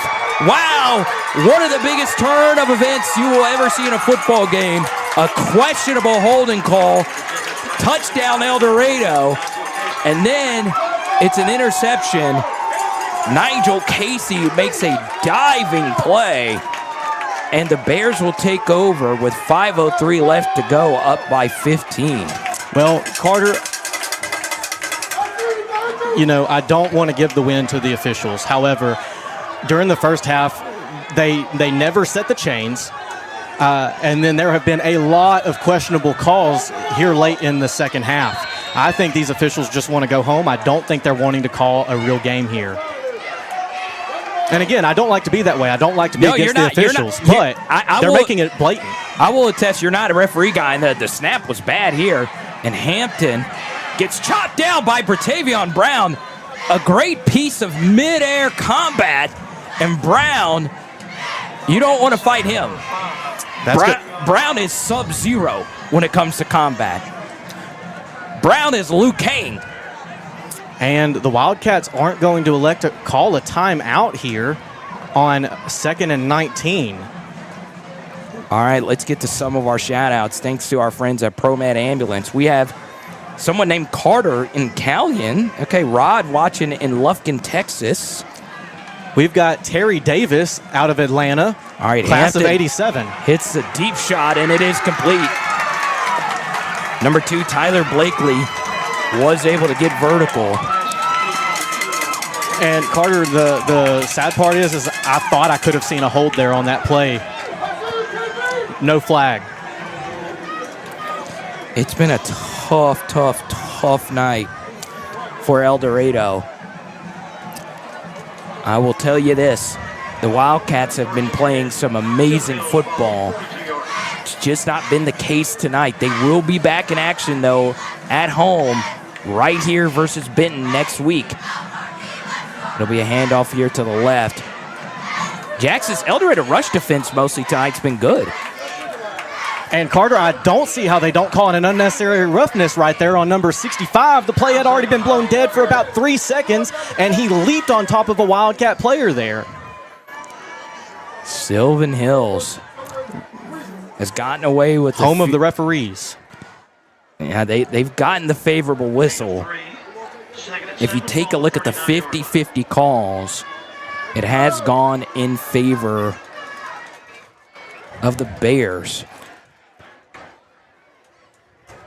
Handoff here to the left. It'll be enough for a first down. It's going to leave 3:05 on the clock. They stop it to move the oh no, it's going to keep rolling as they move the chains here. Just under 3 minutes. Ball on the Wildcat 29-yard line as Sylvan Hills is marching downfield looking to score one more time in this game. The Bears tonight have found their Ben Johnson in the form of Mark Kelly. An offensive wonder kid has done a fantastic job calling plays. And it's Ja'Cory Lumsey with a great tackle. Slams down number 22, Isaiah Howell. And it'll be enough again for a first down for the Bears. 2:20 and the clock is rolling here in the fourth quarter. And Sylvan Hills is still getting the play call from the sideline with the ball on the 23-yard line. 13 seconds left to go on the play clock. No 2-minute warning in high school. It just hits the 2-minute mark there. Duckery to the left. Wow, what a tackle. That is number 13 for El Dorado, Jaravion Williams. And Carter, you hate to see a game go like this tonight when the Wildcat defense has played the way they have, and they have gotten not only no help, but hurt by some questionable calling here. El Dorado not electing to use their timeouts, and Sylvan Hills will happily oblige here. It'll be another Duckery handoff more than likely. He takes the carry, and he is brought down. Let's see if El Dorado burns a timeout here. And the clock is going to keep rolling. It is at 1 minute and 5 seconds now. 32 seconds left on the play clock. I am pretty shocked that the Wildcats do not burn one here. Wildcats only have called 2 timeouts all night. One in the first half and one in the second half. Clock will continue to move. 47 seconds on the game clock. 10 on the play clock. Handoff to Duckery to the left side. He runs out of bounds. That's a huge break for El Dorado. It depends if he is able to get the first down, and that will do it. He does have enough for the first. He barely had enough. Or it depends. The fourth down sign is up. Okay, so they do change it to a first down. And the Bears will take this one. A shocking defeat of the El Dorado Wildcats by Sylvan Hills. Hampton takes the snap. He will take the knee, and that will do it. And the referees are going to skedaddle quickly tonight, I guarantee. Yeah, I would not want to be on the receiving end of a Chris Hill shootout here.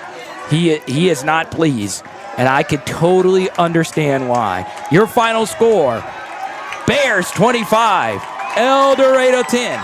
Coming up next, we will have the Dison Service Company post-game show. It's El Dorado Wildcat Football on South Arkansas Now. When it comes to protecting your home or business, trust the name that's been serving South Arkansas for 3 generations, Cross Roofing and Sheet Metal. From residential roofs to large commercial projects, the experienced team at Cross delivers quality you can see and reliability you can count on. Cross Roofing and Sheet Metal, built on trust, proven by results. Call Cross Roofing today. Put a solid future over your head. Whether it's protecting families from the predators in nature, to helping food taste better and last longer naturally, or just making sure the local ball field is at its best, Lanxess is involved in our everyday lives. With more than 450 employees locally and more than $32 million in payroll each year, Lanxess is doing their part to be a good neighbor and leader in South Arkansas. With that in mind, remember to call before you dig. Know what's below. In Arkansas, it's the law and it's a free service. Call 811 before you dig. This brought to you by Lanxess. Spice up your tailgate with locally raised farm fresh products at Davis Farms Country Market, like the new Code 3 and Davis Double D Farm Salsa, fresh from the field in locally grown purple hull peas, super sweet vine ripened cantaloupes, Arkansas made meals that are easy on your wallet and your time. And nothing says fall has arrived like mums and pumpkins. There are plenty to choose from at Davis Farms Country Market, 4523 Junction City Highway, or call 870-639-1323. Homes are typically heated or cooled 24/7, 365, using nearly half of all home energy. That new stainless steel refrigerator may look cool, but upgrading to the quietest and most efficient HVAC system can have much greater rewards. Choose a system with a Wi-Fi enabled thermostat, so the most important appliance in the house is also the smartest, allowing you to set the perfect comfort level from anywhere. Presented by Lennox. Learn what perfect feels like at Lennox.com. It's time for El Dorado Wildcat Postgame Show, brought to you by Dison Service Company and your local Lennox dealers. Now is not the time to discover your heat or your AC can't keep up. Trust your local Lennox dealer, Russell Dyson, and his team at Dison Service Company. Call 870-862-0409 today. This is what perfect feels like. And now with your Dison Service Company postgame show, Jax Sanford and the voice of the El Dorado Wildcats, Carter Bryant. Welcome back to Memorial Stadium, where the Bears were victorious over the Wildcats tonight, 25-10. And Carter, I spent a lot of time talking about the officiating in this game, but I do not want to discount how well the Sylvan Hills Bears played. They played a phenomenal physical game, and they came out victorious tonight on the road here in El Dorado. So they did a really good job tonight, and they got the win. No, they were the better team tonight. It's okay to admit that. I think anyone could go back and watch this game. And I do think overall El Dorado is a better team. Sylvan Hills played better football tonight, and that's okay. This is what conference football is all about. I don't think anyone thought El Dorado would be undefeated in conference play. You always hear Chris Hill. You interview him every week. I interview him every week. Talk about how difficult this conference is. So now you have El Dorado defeating Marion on the road, where they were mostly dominant. Then you have Sylvan Hills losing at home to Marion, and then Sylvan Hills goes on the road and beats El Dorado. So this is an even conference, and honestly, this result is shocking, but it's also not shocking because there's so many good teams throughout the state this year. That's right, Carter. And you also have to remember that Sylvan Hills narrowly escaped Benton last week in a 40-35 victory. Right. And so this is a close neck and neck conference in 6A football. So although the scoreboard shows a 25-10 loss for the Wildcats tonight, there is still a lot of football left to be played this season, and it very well could happen if the seeding works out right, where these teams face each other in the playoffs. And you would like to think that they would. El Dorado would love to have a rematch. Number 3, Tyler Hampton at quarterback was very erratic with his passing tonight, but they hit the explosive plays. And like you say all the time, Jax, special teams is so big. El Dorado's actual kicking was good. They had a long field goal from their kickoff specialist, Flores. Baron Enriquez is an amazing extra point guy.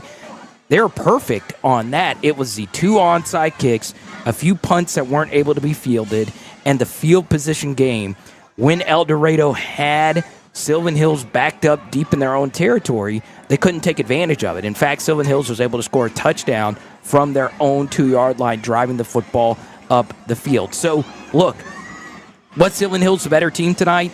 Yes. Did El Dorado hurt themselves a lot tonight? Yes. Am I still sky high on the Wildcats? You better believe it. Absolutely. I mean, tonight did not go the way that any Wildcat fan wanted it to go, obviously. However, you get some really good takeaways from this game, and that is understanding how each running back fits into the scheme and who you need to run in different situations. You also have to remember that the Wildcats had a very, very, very limited use tonight of J.J. Samuel, the standout running back for the Wildcats. Only came in the game for about, 4 or 5 carries tonight? Maybe 6. He didn't have very many touches tonight, and he has been one of the standout offensive players for the Wildcats. So they were without him tonight, and then every time the Wildcats got something going, they hurt themselves one way or the other, and ultimately it wound up ending the way it did. But the Wildcats rushed the ball 37 times for 172 yards. They were 4 for 13 passing for right at 100 yards and had 70 yards in penalties, 45 of which actually came in the fourth quarter. Yeah, and you look at the total plays in this game. El Dorado ran 50 total plays. You look at Sylvan Hills, they were in the 70s. So this defense wore down for El Dorado. It was a physical game last week. And look, these are high school kids. It was homecoming week, the week after a late Friday night travel where you came back at 2 in the morning And you had a lot of banged-up Wildcats in that game versus Marion. So once again, I don't want Sylvan Hill fans to come after me. You were the better team tonight, but there was a lot of things working against El Dorado. So now, Jax, we get to the big question. El Dorado needs J.J. Samuel. So if he is not healthy, things do drastically change for the Wildcats. If they get J.J. back healthy, which they will, they're bullish on him getting back to full strength, this team will get back to that level. But, it speaks to J.J.'s dominance. He was the only All-State player back from last year's team to this year's team. And when he's back there, everything just moves so much more smoothly. Now, I say that, but you did have some good runs from Dunn. You did have some good runs from Warner. Those are two really good backup pieces, but number 6 is the straw that stirs the drink. So if he comes back, El Dorado will be just fine. That's right. And going up against a solid Benton team next week, again at home, next week will be a really big sign as to what this El Dorado team is capable of on if they bounce back with ferocity and with strength. And that's what Coach Hill is going to be working really hard this week with his guys to get at. And Carter, we're going to take one more really quick break, and then we'll come back and finish the Dison Service Company postgame show here at SouthArkansasNow.com. Derrick Henry. Hey, Jake from State Farm. I saved so much bundling, it inspired my workout. Auto! Home! Okay. And this is Auto again, right? Oh! Hey, this is my living room. Oh! Bundling, just another way to save with the personal price plan. The dog isn't allowed on the couch, Derek. Like a good neighbor, State Farm is there. More product than ever in the store history. That's what's happening at Union Kennel and Farm Supply. A huge sale is going on right now, including 50-pound bags of deer corn, only $6.50 per bag. 50-pound bags of rice bran, marked $1 off. No one, absolutely no one, has a better selection of small animals, birds, reptiles, saltwater and freshwater fish than Union Kennel and Farm Supply. 1100 West Hillsboro in El Dorado. Or call 870-864-9229. Welcome back to the Dison Service Company post-game show. And really quick, we want to give a shout-out to everybody who tuned in tonight, everybody who commented, liked, shared, and subscribed.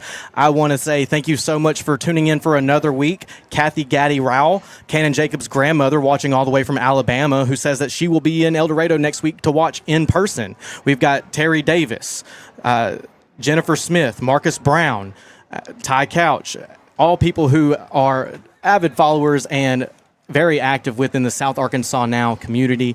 Thank you guys so much for watching tonight. And we also want you to tune in on Tuesday nights live from Mystic Creek at the Mystic Grill, hosted by myself, Jax Sanford, 6 p.m., 5th and Goal, a show where we talk to all the coaches from around the county, Strong, Parker's Chapel, Junction City, Smackover, and El Dorado. Yeah, and one final thing. This was a big game for Chris Hill. He was going up against Mark Kelly, and you can't see him on camera, but Chris Hill talking to some of Kelly's family. This was an emotional game. Obviously, he was a mentor to Coach Kelly. And honestly, Jax, from when I played to where the coaching is now throughout the state, there are so many talented coaches. It's really, really hard to beat everyone. So El Dorado, first week of the season, LRCA dominates them. Then the Wildcats play 4 amazing weeks of football with the bye week mixed in there.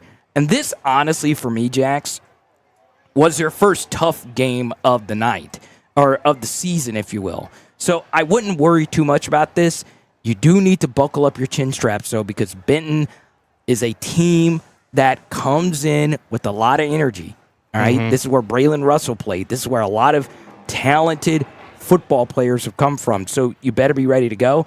And look, El Dorado's beaten Sylvan Hills in each of the last 4 seasons. So Sylvan Hills is able to finally get it done, and the Wildcats will be back fighting pretty hard next week. Absolutely. And again, this is a Sylvan Hills team that has made a very quick turnaround this year after going 0-21 in the last 2 years. They have turned around, and now they are 5-1 so far this season. And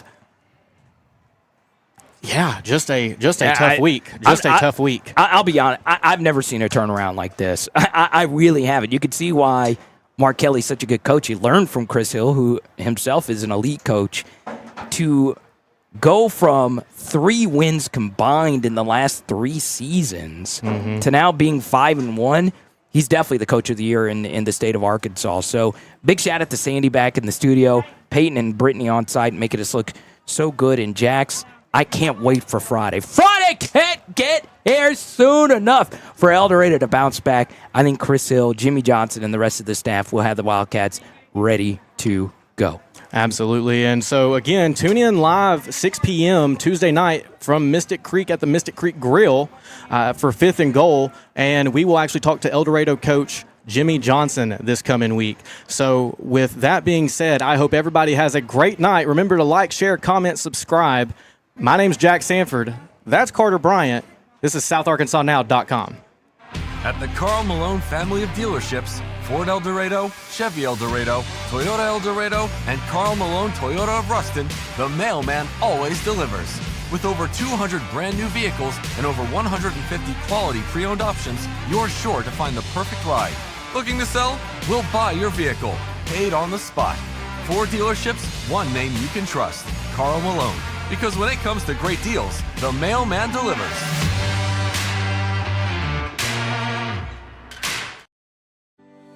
Non-stop phone calls, registered mail, repossessions, or threats of lawsuits from creditors, and it seems like no one is willing to let you hit pause and just catch your breath. You need the help of Robert Rushing and the Rushing Law Firm. Bankruptcy is not the end. It can be a chance for a fresh start. The Rushing Law Firm goes to work for you, letting you hit that pause button and start over. Call the Rushing Law Firm today at 870-875-2940 or stop by the office at 725 Northwest Avenue in El Dorado. The Rushing Law Firm.